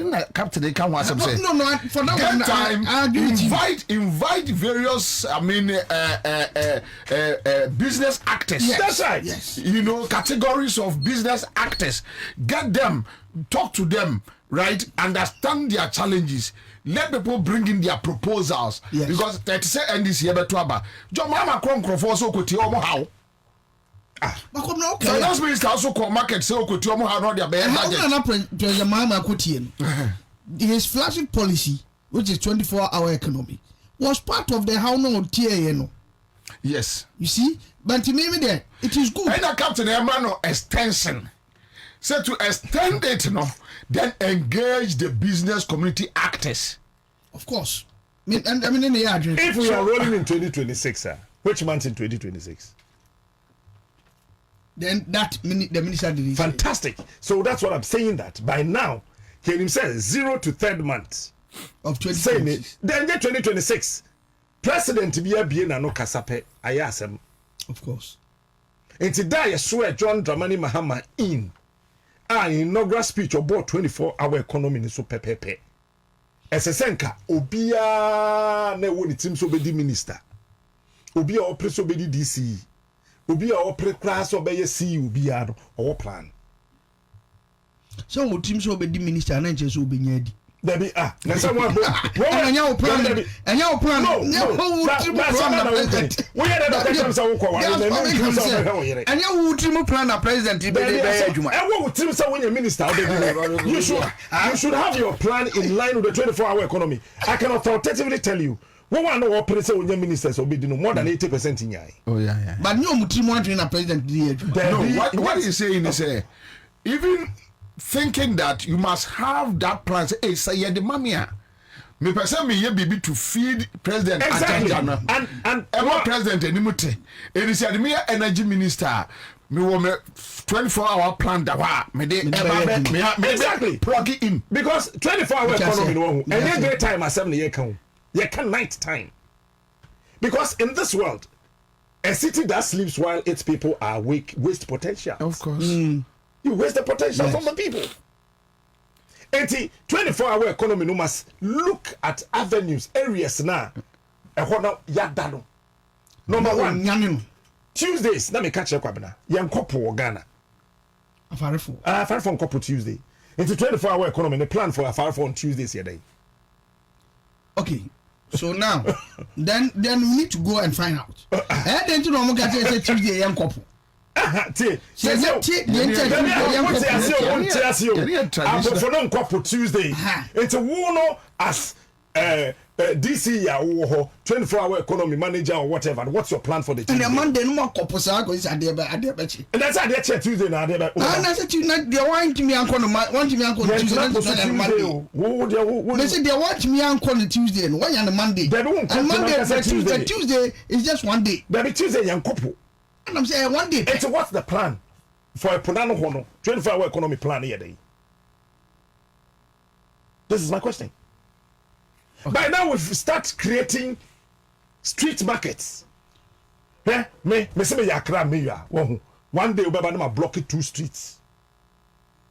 Yaba Ghana Police Service in the direct traffic. Yeah, the Tony man. Because they yemba na walk room no. Market I walk room no and so. Yen kanu kure. A man market in so. And your man name more the market as in space. And my person will did your krumha or brought 10 million. But only can de. And I make a choice a market so I can't any niho. Etika by now you street night markets and your street is so. And started 7 a.m. to 6 a.m. 7 p.m. to 6 a.m. This is no call pass. Oh, there be only just structured. I am talking about the 24-hour economy thing. Eti ya block it. I did be a person who turn and police for whom national security for whom from 7 p.m. to 6 a.m. And about 5K. And we say the best man is very beautiful. First lady. First lady. On a Boadu, I told the first idea. For when you capture this image, I don't know send a very attractive. A better money. Now, yeah, Mammy Lodina. I share the jeans. With the vice president. And Lodi with the vice president. Na ebia force egu first lady na ha no kuta adoma ye bie ebia Makola street market night market original 18 no abom brain na yemfa ne say Zuba Fikumase no dimrika no akoja first lady in chemfa force in meto now ato I mean it's just for the fun of it now I know so within 3 minutes beer market na no first lady the top force wo come the first ya kura ya tena ase na ye di san komo yi a ya dwene kura NPP ye na ya dwene enye pe e wo policy no tre se ehia se ye niam bebre more engagement and engagement na apart from business people nipa no a ono so be kwa akoto ade na free business one mo so they also have to be engaged. Come right here say it shouldn't be such engagement any kwan say money tete so say akofo ma be good them business no. Let's go to the grounds where the businesses, where the patrons are. Obia send me message be very interesting. I'll say more work needs to be done to improve planning. Exactly. And infrastructure for the 24-hour economy. That is why we need district plan proposals which will contain protections for existing nighttime venues like Oxford Streets, London Victoria, and others that are very good initiatives. So yes, because baby say nam can be cancel me. Say Accra, Udru a year it bobe 12 to 1. Dear, I'm telling you. Say boys, yeah, that be 5 a.m. Me also me night mover. Now wo move na hia ye na fofo no a utu wa bo so bia be park ne car chuo minim so da mini da wa mentimi na no what are you say eni nkofo ntimi na adwo do so enti night market ne ye adwuma enti ye ma me no mu kura na o mu bread drawing the day na wi a hye ne ade no me minim say me yere be call night market wonim say we yere be call night market police were readily available security intact first lady bia no vice president oba wato ade wodwom ho na obehu na vice president obi betimi agene niam but na kono no say yehu ye maame ono a edidwa e wo night market just to attract to see that Ramadan say in Kumasi the cheapest place to buy say foods near the a PZ Roman Hill our night market. Fantastic. So this night market, what I'm saying is that it must be structured. Kamran mu say Accra has La Pass. A man on tade no bebre won say no man share 1 cedi 2 cedi night market. But they are structured. And structured. So the 24-hour economy for the by now no. Yen twin 2026. It was say Christmas year 24-hour economy for the may who say one more drink ade no. It was say the night market no, a structured 24-hour economy street market. Yes, just say La Pass dada. Police for jina ha even we can na me catch papa bi say wo. So somebody is asking us say identity abaning to me only shops to say GNTC tete no abeya adwuma anajo whereby they can structure it and fuse it with the private sector. That is force for me surprise you. Tell me. That is Muhammad's idea. When I make catch say adwin na fi Muhammad tirim no eso chen won ehwe so no. Okay. He one say or Kakasabi, but as a Ghana for no. Yours are. I say before the end of my term, government will own Ghana. Ghana for anti-sabro of no kind of thing. What yantias because government own Ghana, they are not to say Ghana for no. Ghana for the area. Ghana for no idea. Enti SSA 24-hour economy for the by now me no pilot project to be started at that. And I'm say I was say and you can say a tetesro because on Kwame Kwame Ghana for ebema atimia patronize all the activities within the 24-hour economy. Omo tetesro. This topic is getting interesting and interesting and interesting. Sorry, Mincho, I will be say the mayor of London is actively championing night street market. I'm telling you. I think it is. Akukuda says, Captain, we totally agree with you, but we need more police on the street. That's security. Yama IGP say we need a new department of the Ghana Police Service. That would be in charge of.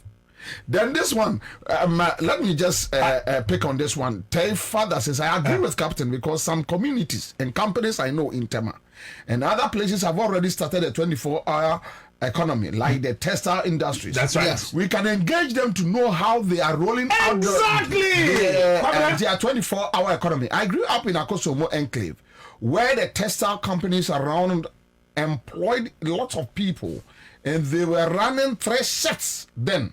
It is done to boost productivity and employment. Ghana Police Service and currency police unit. Bobie Ansah Junko. Ubetumi ahun say currency ni sika currency. Ubetumi ahun say energy currency. But we should have the currency police as part of the 24-hour economy. Tete Yohunu can just appoint about 500 or 300 police officers. These are the currency police unit of the Ghana Police Service to support the 24-hour economy. Great. What are they going to do?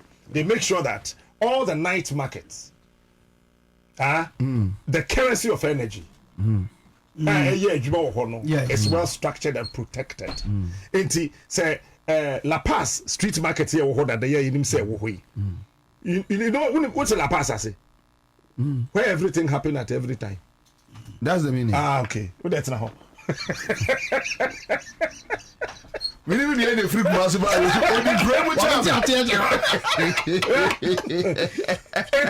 La Paz na e wo ho no. Ya structured. Eti ya one night mayor.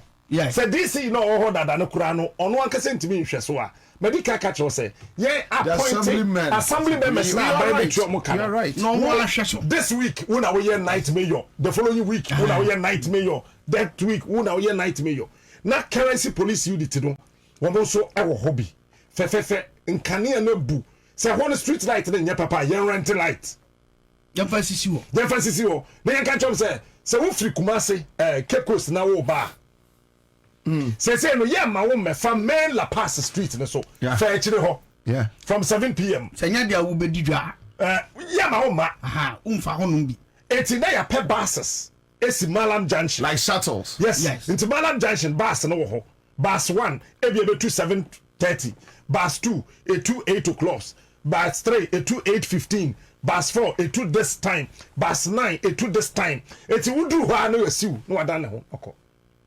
around another employment I create a chess buses in metro masha yasa for drivers ya almost be 90 I say increase employment you know revenue bus 1 na do fi Malam eba La Paz night market one there's a bus 3 ono so e de won a e di omu dwa wi a wo mo kono o makofa o mo cars currency police for no kwan no hwe wo car say da be ya kronfo bi antibi nko ho what I say well structured eti ebia Kumase night market no ye no joada anajo 7 to 5 but watch this we beka say fee no one da be ye ho adwuma now watch this ye were dustbins the spaces are properly demarcated and allocated. You cannot allocate without demarcation, and you cannot demarcate without allocation. So it is properly demarcated and properly allocated. It's here say water. So every 10 demarcated areas, there's an allocated dustbin. Japan for clean your space. You clean, you dump it there. You dump it there. And see, at the other about 6 a.m. 6 o'clock news na kwan so why shall we say but then again you also dey work na abo ma yenya sanitation companies thank you 24 hour column by getting it no be able to say okay dumping site and when you see a creative compost plant yes kwabra yeah what to mo yede yes only you see a creative compost plant yeah but I mean really I been trouble a quick one Zen says that is true about the buses. It's just like Germany. Okay, so I don't know what German on here can say. Frank Trinity's talk is cheap, but implementation is difficult. Oh, talk is not cheap. Yeah. Vivian Opon says even in America we pay for buses. Okay, so let me move on. Now, Cycle Forces Commander, the 24-hour economy is a global influx of global trade and engagement. For instance, identifying the global time differences between Ghana and the rest of the world and implementing trade lines according to our trade preferences. Okay, so this one is coming from Nana Jiman. Vivian says they have to pay for the buses though. Paul Adam says I'm enjoying the night market conversation. Okay, so Johnson Mr. says JM should appoint Captain Smart to be part of the 24-hour team. Simple. New York guy says I wish Mr. President is listening to your program.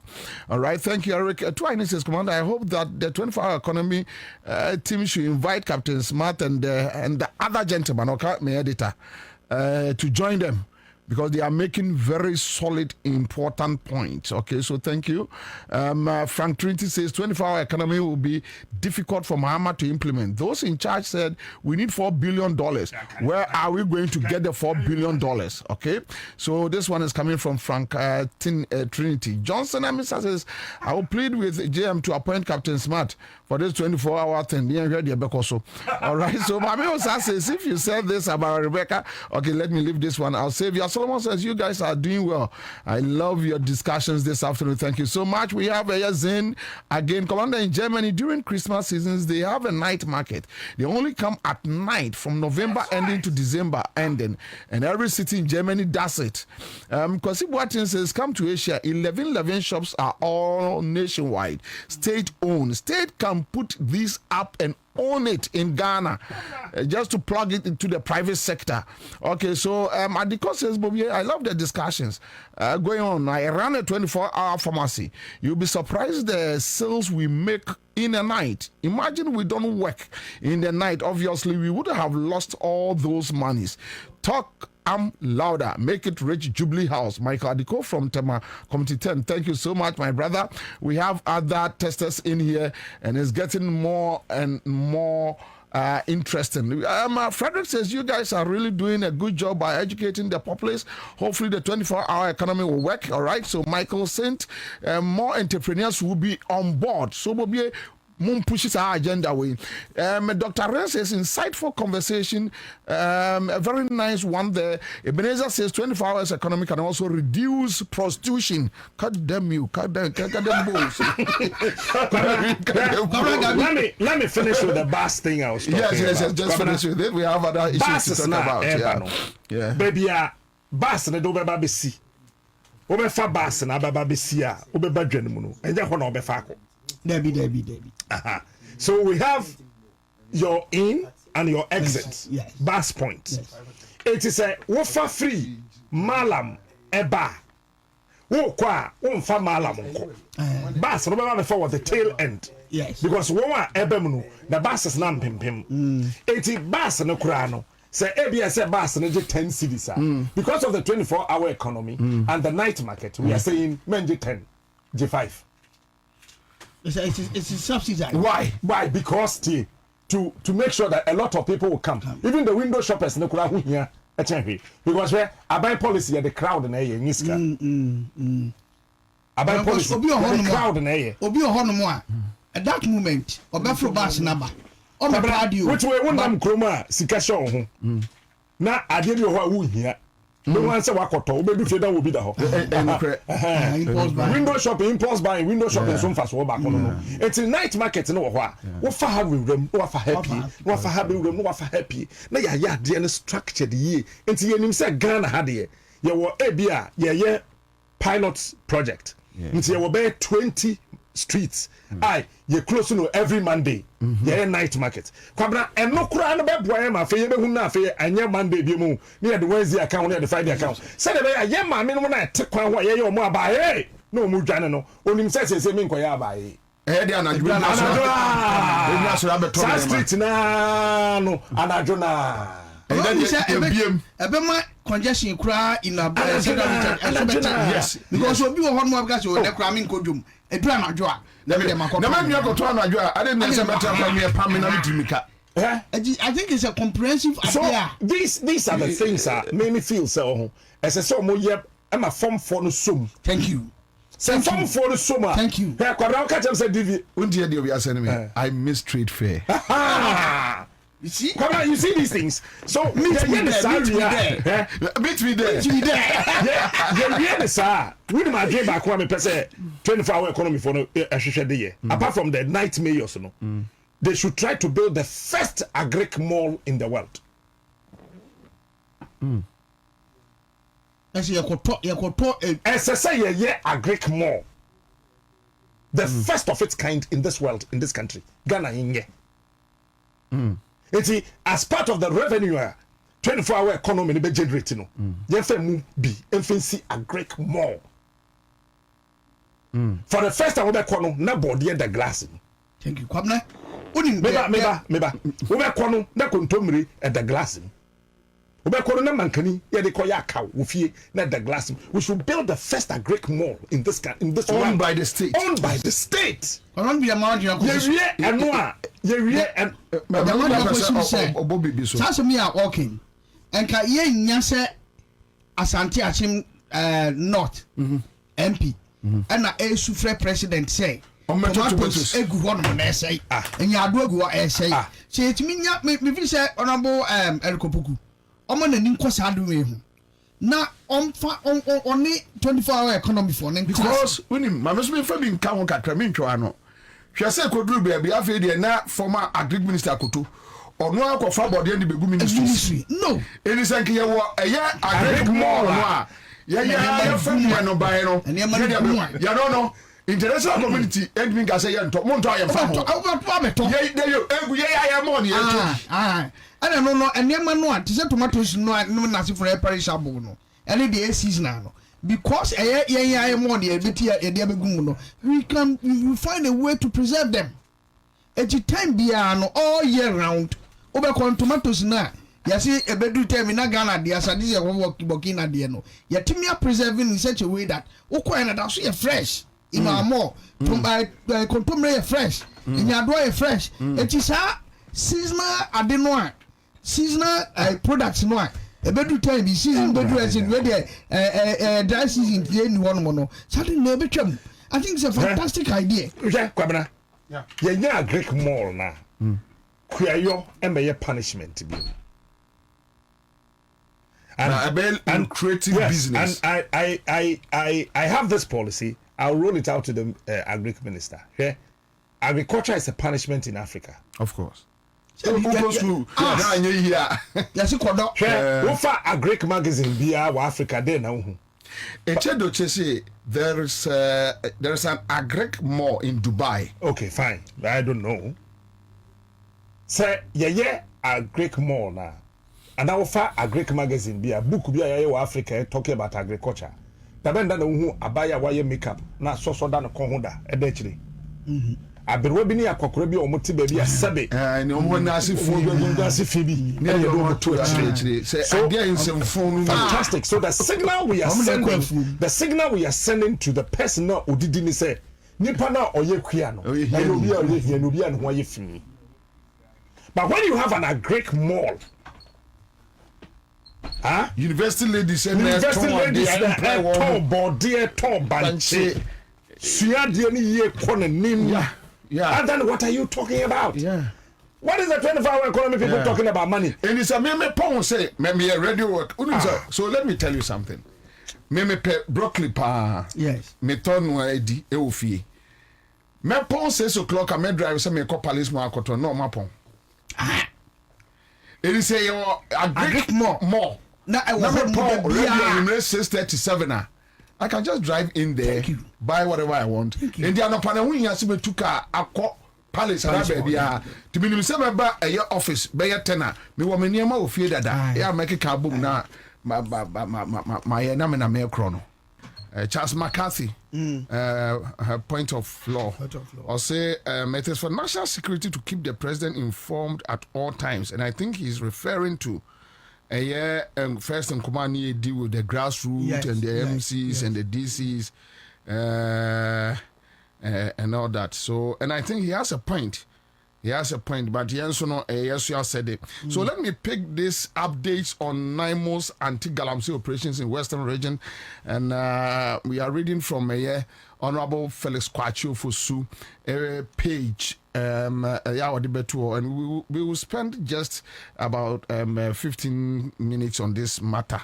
And now the updates on NIMO's anti-galamsey operations in Western.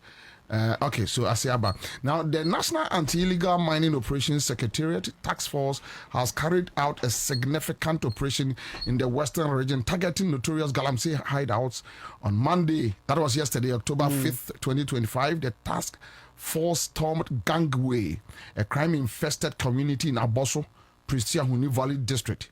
Key highlights: makeshift structures destroyed. Several makeshift structures serving as hideouts and drug bases were set ablaze, and galamsey equipment was destroyed. Hundreds surrounded. These individuals were involved in various social vices, including illegal mining, trading, and narcotic smoking, as well as gambling. Drugs seized. In additional operations, while en route to Gangway, the NIMO's task force conducted anti-galamsey operations in the Dagin Dompim areas of the Takwa Insoya municipality. These operations resulted in seizure of equipment. 15 water pumping machines and 1 generator were seized. So it goes on and on and on and on. Quick one, dear. It seems, editor. It seems now by intensify. And Tokano on Galamsey. Since last week, you can see some sort of sense of urgency. Yeah, more attacking areas Galamsey for no. And it seems this NIMOS for no, they are working more than the Operation Vanguard. For no, your thoughts, quick one. We said that NIMOS no, well coordinated. A chain Operation Vanguard. Operation Vanguard ne na sifo bi na betwa mu ko ye no na obia ye ne de nko obia kwa because kwabna say ye nsem trofo ne ye tinsem ni bebre me minim obia no ye minor ono oye small scale miner but sa nipa no ano oye madam na omosa ne nkrofo bi ye galamsey no bi na menene nam sa na operation vanguard for ibi omo ba akwa yi operation me tise ba akwa friend ka kire nkrofo so wo kire be ba ho no mo na sebdusi e ba e be frew but your phones in there say ya hacking your phones in there say no omo e monitor pa enti be ya pe yam bi to na ka register chip bi na ka fa ba bus na fa brain nipa nam nim na nam akra ha na bus in family okumase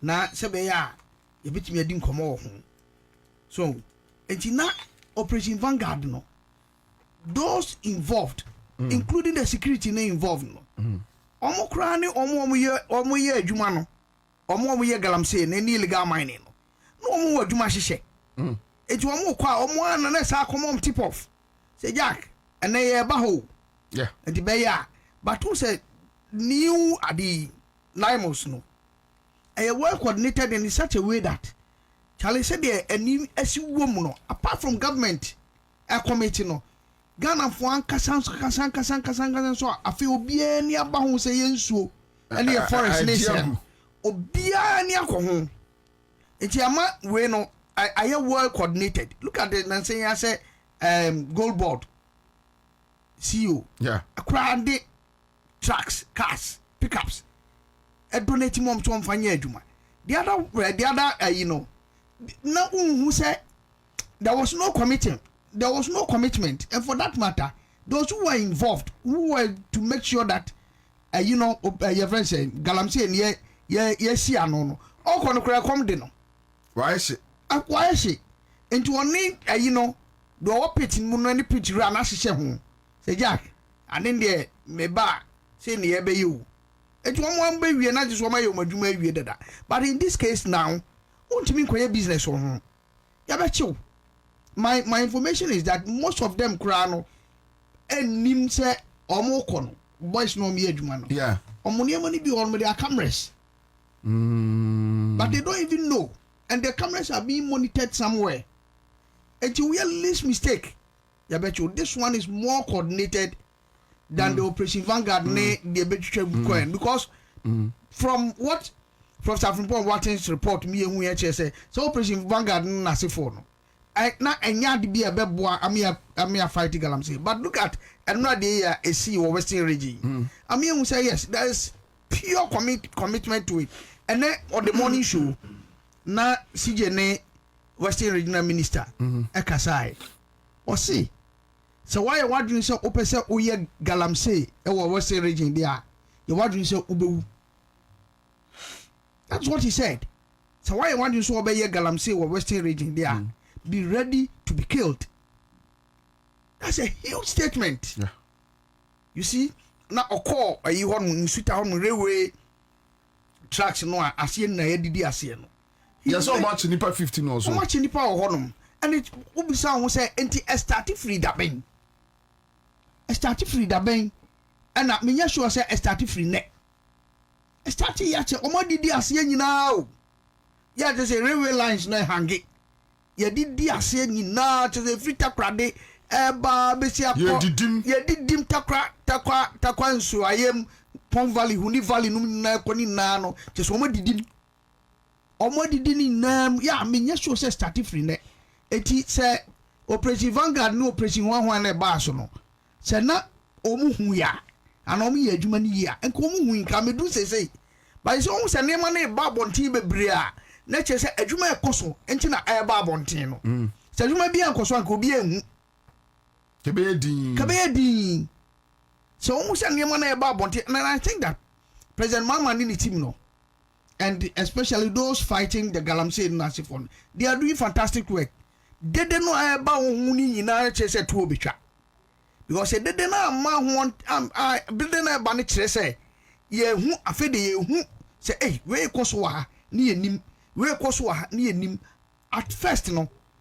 course but ye ma hu yes society be near friend presidency forest to say presidency forest am be can story bi a chiro me wo hon mo no hini bi o ma me kwan se me wo na mu awonwi awonwi ana abra modi aye kwa ho nti be modi ka chen se enipa se asumasi ya omu free presidency omo the tracks aba honom a cheso ohene no ani chese ne kwaye ni nsuo na omo se no ohene ne ka kire mi enti yenhwe ne enya story mo na chese yentimi ensi saade no ho kwan ye petition at the command your friend said then director of CID can you boy Debbie I'm saying that time ne okay they know Ashanti region no crowd the same and can you boy can you boy the petition the command on here no story no affair start say be your story no pe on here no friend catch him say I wa wonim say I party am wo mu me papa so ye party pani pa wo enti story no almost say enye achiredi mami kwabna enti me hwesa na mbusa an say na wo de wo himfo ni bi a ehye wase no yo wo nkronkro nu ya omunsuo say number samami me no mo di kwa mo ti ase o mo gi atum abosan krofo nipa kase akese no mo Jubilee House ni din se tracks krom de ban kra no ye wo government of Ghana enforcement e wo ka no na wo hene no kra no wo ko kan ye no wo this is director of police wa me withdraw security afri wo himfie because according to hene no this is director of police na aka kakra bi so wo call retirement enti na je say wono na che so woni ayi krofo ya hihye ho awe awon ya awe and no mo kwa awe you see and so there was no commitment there but you see America say you cannot go and do that apart from the security no apart from president Mama Adu Ghana for say any wom and you say we least mistake Ghana for ankasa no ebe report e de aba obi be gina ni fie baabi obetwa e de aba because won say ono so ni so say the forest ya nananu di ja won no say and you say no there the awareness is there and I'm very happy because the yati de deni na kire say afei obie hu de na first na kitasu mu say ekro on say ni esusa no ukobobo na oti kokonua na kokomuti ona na bibia na wa tell say eh ha usu ni say ha na ho na atwa tu una na de gu baabia ano a no why di ko ti mo odi be ko wo di gu baabia ayi do as I want to I do want to say anyway thank you editor but my member minia captain so captain and permit say obi ka say omasai arrest Wontumi and what they are saying is a political witch hunting. Is that what you see? I mean ka galamsey no hono kakra meba ha but it's the same thing. Yeah, hypocrite. Why? Ghana for. Why? Yeah, hypocrite. Kwabna galamsey fight no ho. Enyamrewu wa tokodo. Na yenka no kore. And galamsey fight no success bi ebeba ho ma party ni ma politician in communicating success no they should throw it out to the media to do the success storytelling.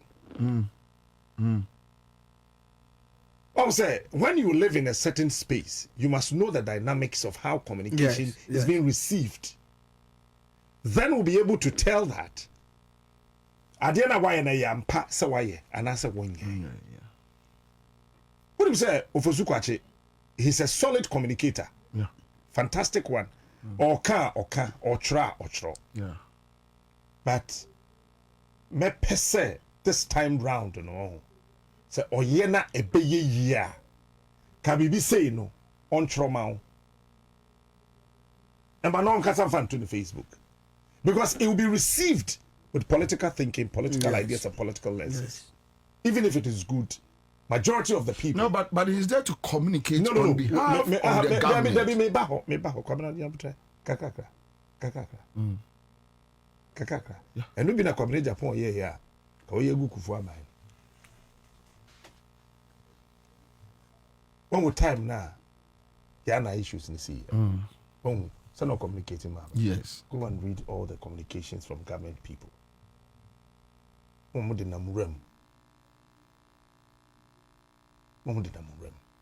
No, but they have the facts. Baby, facts be ya. At the end of the day, no facts in here. They appear bontain, they no more catch no fact in here. Which one was the truth? Was it their fact or the reality on the ground? Senior, Galamsey fight a serious national canker. And Abaiwe, 40% of the success age na Galamsey fight so that's a fact. Okay. That is a fact. Okay. Naimus and Koma Edeno. When share in Pia, Mancrophobinka. Kwabra, Galamsey fight na dahono. Between me no me no. Say here when new DC is wo. Yes. I didn't tell Galamsey the Dakos was a president to Yompea.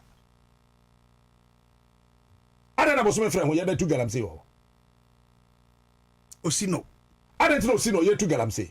A kwan who pay. Mason kwanta dent na ekoso. Mason to be a dent ye two Galamsey wo. Takwanso ayem dent ye two ho. So wo DC ya abanya commission no party AUF wo constituency ye do abankama se dun katiamo ma me vela so ya mo interview aveto ya shortlisted my president abodin ma wo DC wunim tenchire poten pa say your president is against Galamsey na say that so koso ho akwa what does it tell you? Your answer is what? better. NDC executives, NDC members, two Galamsey says here. Then kind of current crowd so now. Some of the MMDCs are in the bush. Last week, Joy, a story, very interesting. I think somebody, baby, about you know some manso. I don't know. That MC was a DC, you know, deny it. Joy is more echo busano. And a month east. And he denied, say, Galamsey Bia Kosu Krumo. Only for Joy to use drone to pick the area, pick the Chinese and the people in the forest. Me say, you know, such a DC must be sacked. A way na fight na ekoso no. Me say sacked. NDC mebu na gumrem ho do so chen NPP fu mebu na gumrem. E se NPP fu ko. Wo ko. Ya ban banti ya yi mo egu nchen ya relegate mo. Mokwaba. Ya mokwaba. Mokwaba. And you can say. Mokwaba. Mewa. And no be no care what. Wọ́n na ṣe mu two Galamsey no yẹn kan no korẹ sẹ́ni ẹ bẹ yẹ a wọ́n wọ́n yẹ fighting at the end of the day they are dealing with party people so when you are dealing with them deal with them ruthlessly. Kwabena point number 1. Mpacho Attorney General wo yẹ ọwọ́ sisi yẹ. Mpacho Subsidiary Legislation Committee of Parliament wọ́n na ẹ̀ dá no in 2024. Wọ́n yẹ kan yẹ. So ọ̀nà ẹ̀. Yẹ fẹ́ ni sẹ́yìn. Your friend say. Your friend say, why? Body no now him. Not any. Me pacho. Ag. Yeah, mrasa yenko to Galamsey. Yanya mining, I will quiet mono. Why not transfer me against Amrantum? Parliament. The Parliament. Parliamentary Subsidiary Legislation Committee. When we hear some of the woman who must have a plenary home will be discussing. Or chairman need to say, womb, afa. But I think that one they are working on. I don't want to hear that bro ever again in my life. Number 1. Me sure say Pacho count the name. I could have interjected you. Demanding carry Senior. It will see a tax. Nya parliament na jitum. Yes, emission. E kwa e friend emission e will see a tax. Na ye nua no kwa chim kusie ko bob fom popo. Ye GR hu se musie pie pa na do achi. Chino for no. Chino for no. Your friend musie tax. Enya mission bia we. Kwabena ye ntwam. See atwam. Mahama da yo nyimfi ho. Okay. Number 2. betting tax yɛntwam normal claim ankɔ parliament e-levy yɛntwam normal claim ankɔ parliament ada na saa mmara wei nko ade akyɛ no di 9 months afei ne yɛdwene ho why is this one ɔmo leo oh yɛnde yɛnya fa kɔ president hyɛ wɔ mu ya na attorney general sɛ akakra no mawie no ɔmo de akɔ na sɛ yɛgye tuma na afei ya hold mpatɔ mɛka bi minim de ameka na metwitwa ma no mati attorney general say waka kyerɛ land minister sɛ ɔno nkɔhwehwɛ forest a ɛwɔ Ghana ha nyinaa na ɔmfa mmara de yɛmfa nka bill no ho what be that may I have issues with Sadia na akyɛ no asɛm na attorney general kan no I have ɔkyɛ sɛ issues seriously time na ɔkɔ akɔtena so as the attorney general sɛsi no ɔyɛ MP na ɔte saa committee no so no ɔka kyerɛ den lands and natural resources minister sɛ ɔkɔfa forest no de yɛmfa ataache because I mean who the why you I've been blanket writing law? it on my Facebook That's right. page like listen, Dominic Ayeni is part of the problem. He's 50%. I am telling you today, Kwabena, the attorney general is part of the problem. On your balls to say, atu forcing your balls. Were clear 3 bills, 3 laws, 3 then were clear free all. And then we one a cover by. A Dominic Ayeni na cover by.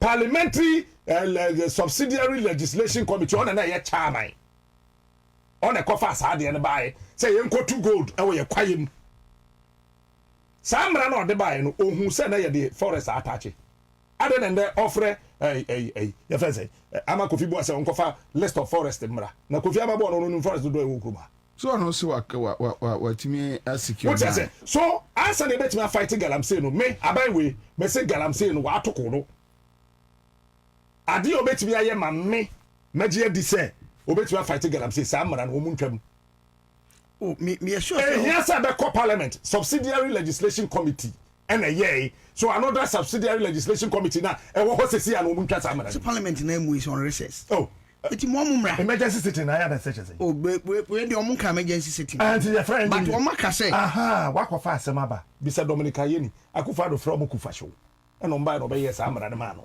the president Mahama from president Mahama so nka kyerɛ bagwe na na frɛ no me de kufa show bɛyɛ saa mmara na Dominic Ayeni de baayɛ no obi send message bi os latte or say captain during the NPP administration we know of Wontumi, we know of Charles Bisu and other NPP notorious galamsey dealers including their national women organizer. What stops you from mentioning the names of NDC members involved in the galamsey activities, if any? Back it with photographic evidence and stop the speculations. Or behaving as a politician, maybe a fan to them. Profo no otro. Who crowd can DC back one day? I join the class. Yes. One day. Or person feel me see someone say Mahama Kuraka say investigate Yamin. Into on tay. I am Munja Sankola Grono.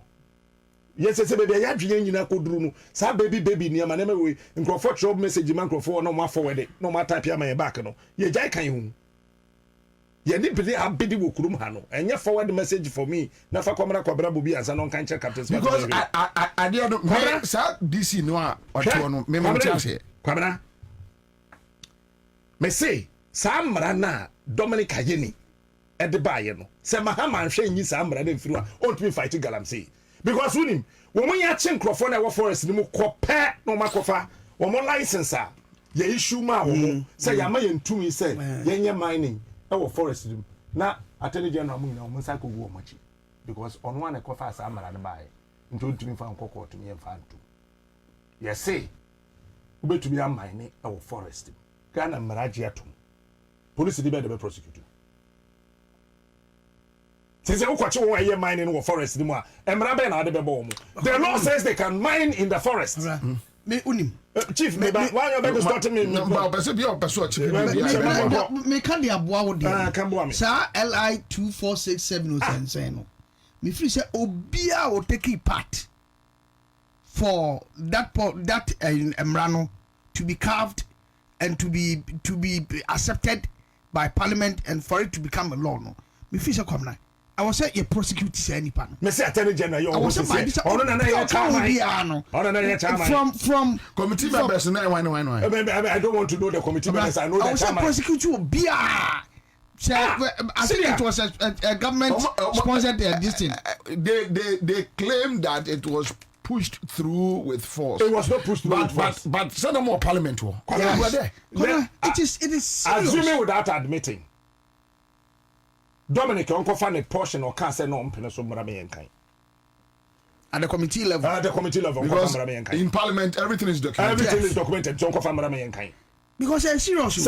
Sir, Samre ya wo hoyi. Na omo parliament wo recess. Na kufa do pia omo kufa show. E no mbeji tum. Enya ade a wo hia the whole parliament to set a parliamentary subsidiary legislation committee. When they meet today, it is bam. See. They will send it to John Mahama to sign. I don't know where delay. Because that law. Kamara, I don't know where it's criminal. It is a say why you mine in no forest. No, ya kwachi woman. Mrabe ne de bo. Lawyers ne mo aye. Emrada wa Ghana ha so betimi aye etu. Like Oma Namus for na kwachi woman. I so mo ye mine wo kwai ni mu. Okay. What the mrabe na e bo no because Ghana mrade se say ya agi atuma ye repeal ye ne say yetimi ye mine. Emma, your issues license wo ho. So what are we doing? I said we are tickling ourselves and laughing. We are massaging and garnishing the issues as if we are doing something. Masa, galamse fight na ban we wa tokodo. Yen kanokure wa tokodo. Na obi asa ni message wa tokodo na se ni say. Ya wo ati ase wa tokodo. SSA omuyi sa law ni free here. Kwabra. Na you say Akufado. Motam no mo yes law no to wa Dominica yen na boa wo mo ye Dominica yen na o ya Attorney General mo mi sense as ma make sense boa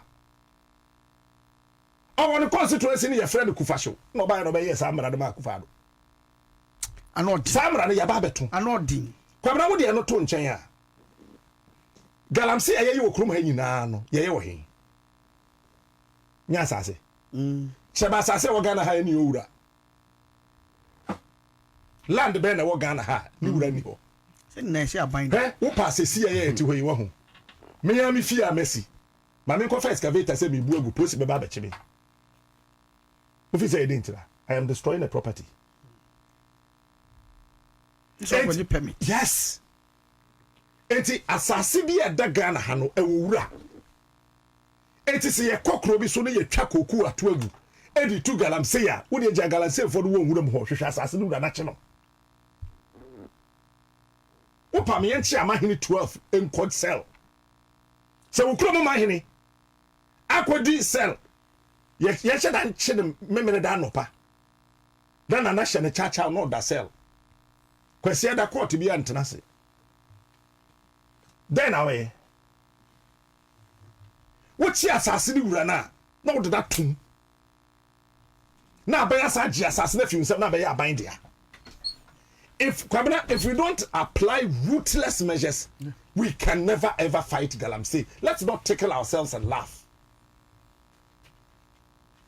It would you assassin if you pansem. Who you are, me, Chama Wontumi. Some of your man penny and come up judge be obedient as him. My catcher said, man sentence be a hubia. Yamfa shovel, Sophie me and Sama Chama Wontumi. Yamfan Conumri Forest, no 2 to Kuru Hono. Philamena me uncle. Oh, Ubanumsu, Annie, Insuni, Wontumi nom Katamina so. Say a 24-hour economy. So we do want to be 24-hour. We are one at the Waban crying. Near the Wabesi, Makola, Praho, 8 hours, me uncle. Want to be private partner, a man so the Cocofodia. Fire service for Bonguna, on toilet and a pipi bench in the hono. Chaleco for me uncle. Oh, we are now the Neko Rapole, a manager, a hochi. Ochi, near number 2 national security in Wada. And that's na come on here, Sunday, no Kungum or coffee, Amenano. Campaign someone. What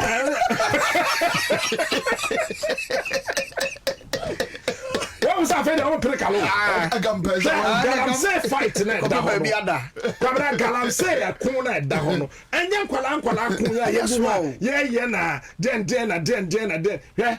Kwabra, you started fighting Galamsey Rolling Stone, but people don't know. Oh yes, of course. Oh yes, of course. Oh yes. You're fighting Galamsey or Rolling Stone. and endorse. Yes. Na ya kitu abi wa yamfore. No akonfore.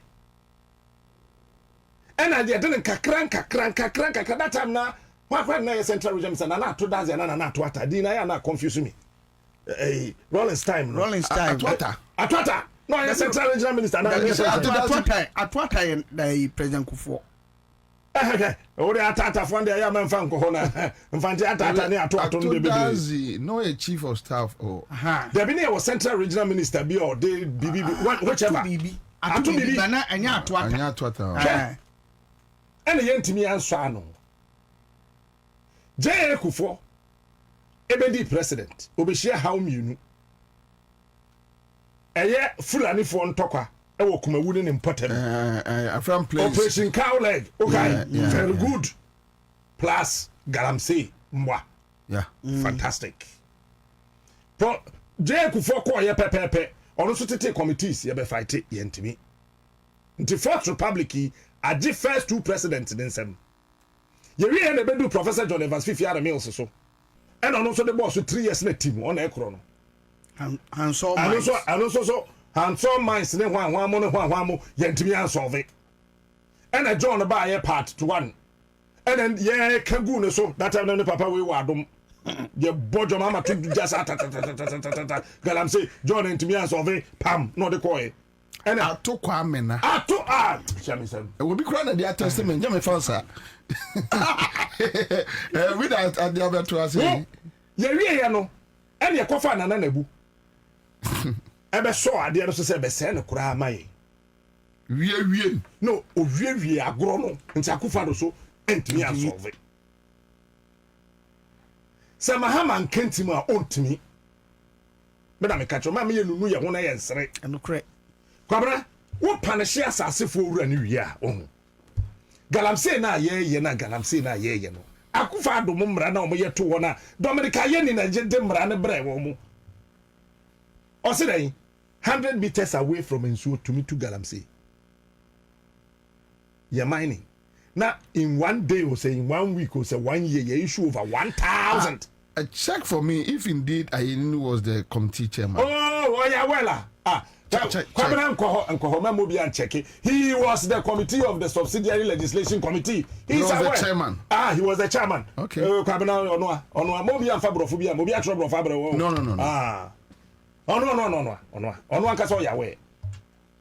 And sa committee no opposition ni netna so. Say NPP ni neto. Say ayu net so. Enti ye no sa no wia.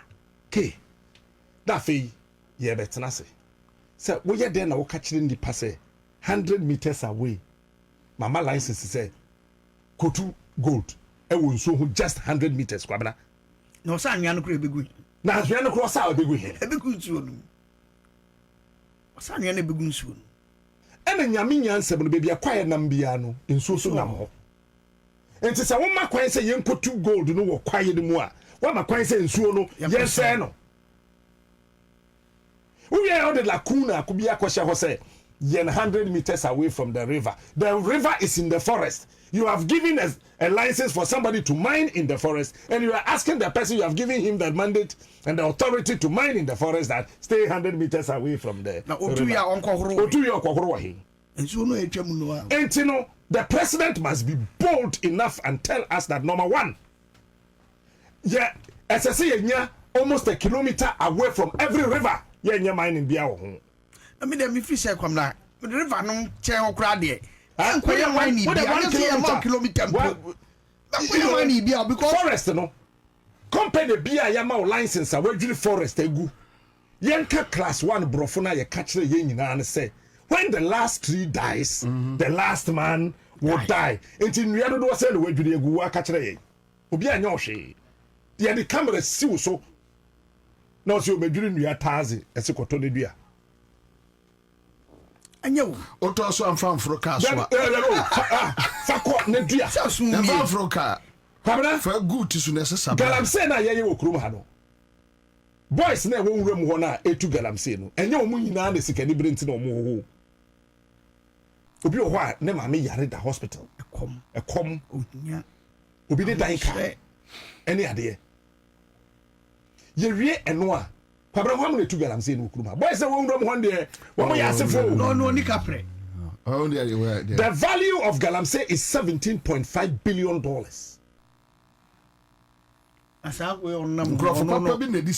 The value of galamsey is $17.5 billion. Enye baby money, enye chicken money. Okay. We are told of which when we are fighting galamsey that they are aware there are 5 major personalities, 5 major people involved in galamsey. They are the primus primus. So more lawyer from can say. Kimpins. Yes, so Kimpins crowd say and Asha Huamu. They are the people one of do musica crack excavators.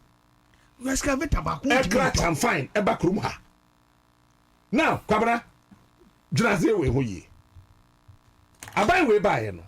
Wayem mrase. And mayem fa excavator no wakre excavator ba brahabo. Na betre national security for the kuna wode excavator ne beye anakwabra moa. Nti say no yes ya geo fencing ewo excavators ho nti excavator no tu on kan baby awode kɔ no tracker ebom kwabena yeti krom ha na ye loadu tanker diesel wo mu ma petrol wo mu ma ekobokina tanker no tu ye bedu amasaman no na diesel na wo mu ina asanso na tracker bom sa tracker na boka na hen omu tubo tiko ho na tiko no na bokina kwa It's all catch up say. Oh, to go. Let it go. And then you actually bokina so. Na tagari si amasa. Yeah, petrol. It's all catch up say what the tracker abo excavator ho. That's a baby work. But that's accepted. I didn't know who ban excavator, don't ban champagne. Why am I crash champagne back room? And the bed day. Champagne adwuma. I say champagne on twa no how. Wo dey say o mutwa wa ho. Ye da kwabra. Hey. Madam Fubio ye adwuma ha bo. Last week Monday, and go for crash champagne over 500. Wo mayi. Ye twa duty wo mayi. Champagne no so ni adwuma. Wo mayi champagne 500. Last week ye. I mean, what you may be apart from see the champagne go team so much to go no. Champagne be say see I feel the champagne no. It will be generative a generator. I'm so cool so light so. I'm the generator. I'm so the so can champagne. It is champagne no there. Yes, see and fast champagne so the thing so say no. Kwabena, the question is why the crash champagne back room? Opa yen ko parliament.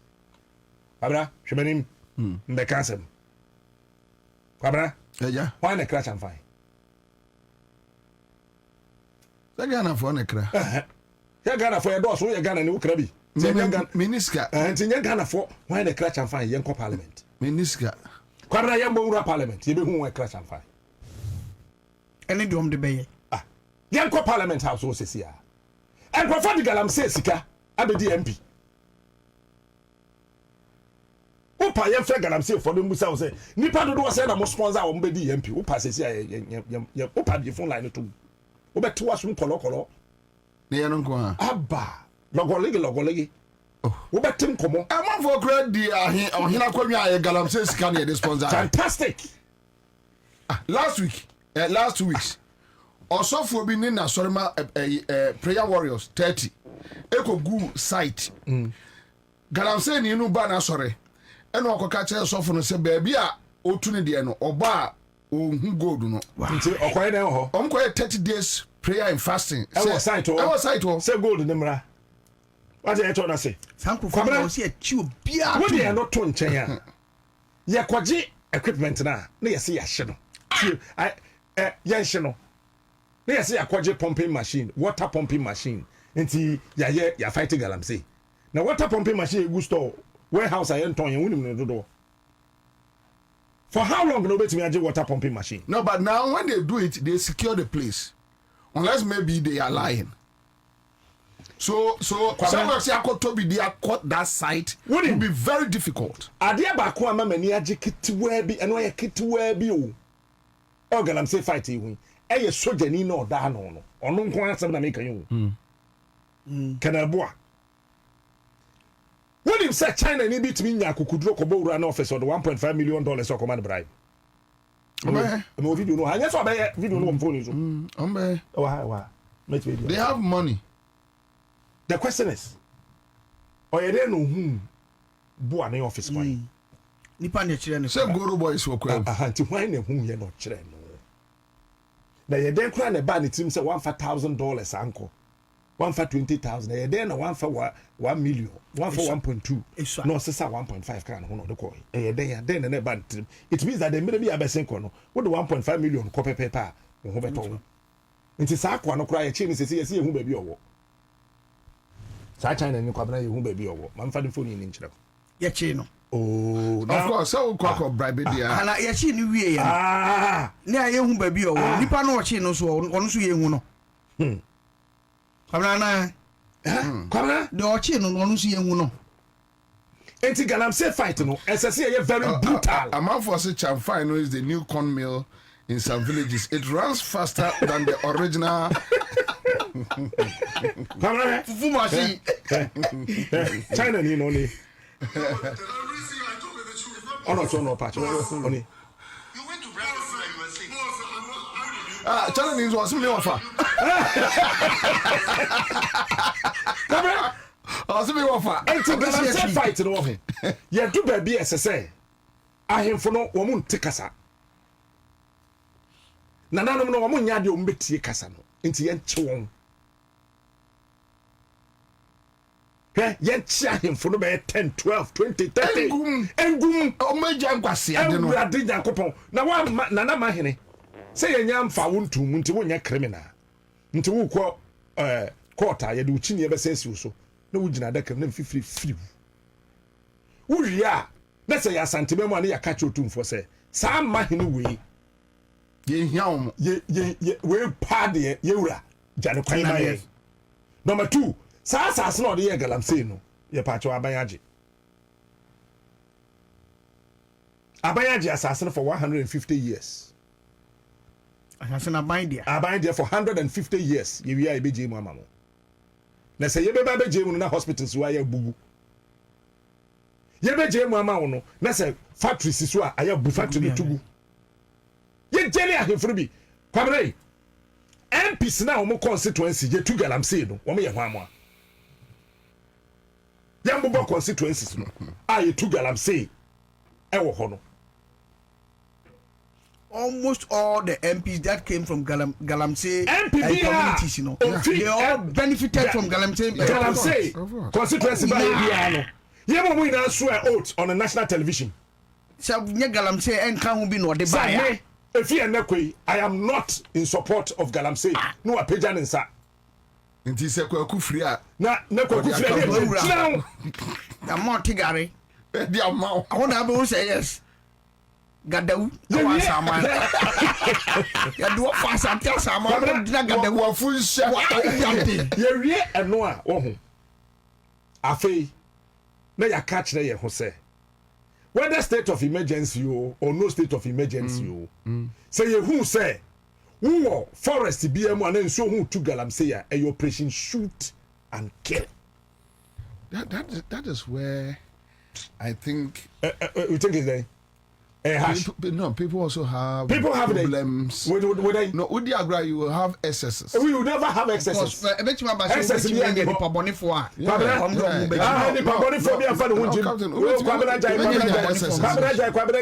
say see will be catch us will be am robber no be too egu posi for so excesses babati posi nje omo yeguru no a different issue nipa bie no ada dwene ye adwuma onye bofo a osoro ye oda nwuram na make say because so call a site wa we have innocent women who go there just to sell their water and stuff na say galam say na okoto so na madua say nipa ho ndi ye jai galam say ye say apamo be afri ho ye declare the place no operation shoot and kill okoto so na agba hwan na okoto so obetimi anya obi a no na fom kwa so ana sa forest e wo krum ha ni paboni fo no ya ni paboni fo bi a oni ne wan se local constitution kwabra de na so me no mi ru free kwaye ana wan ne kwaye wo obi for abai forest reserve dabi oni from na fom kwa so Gabby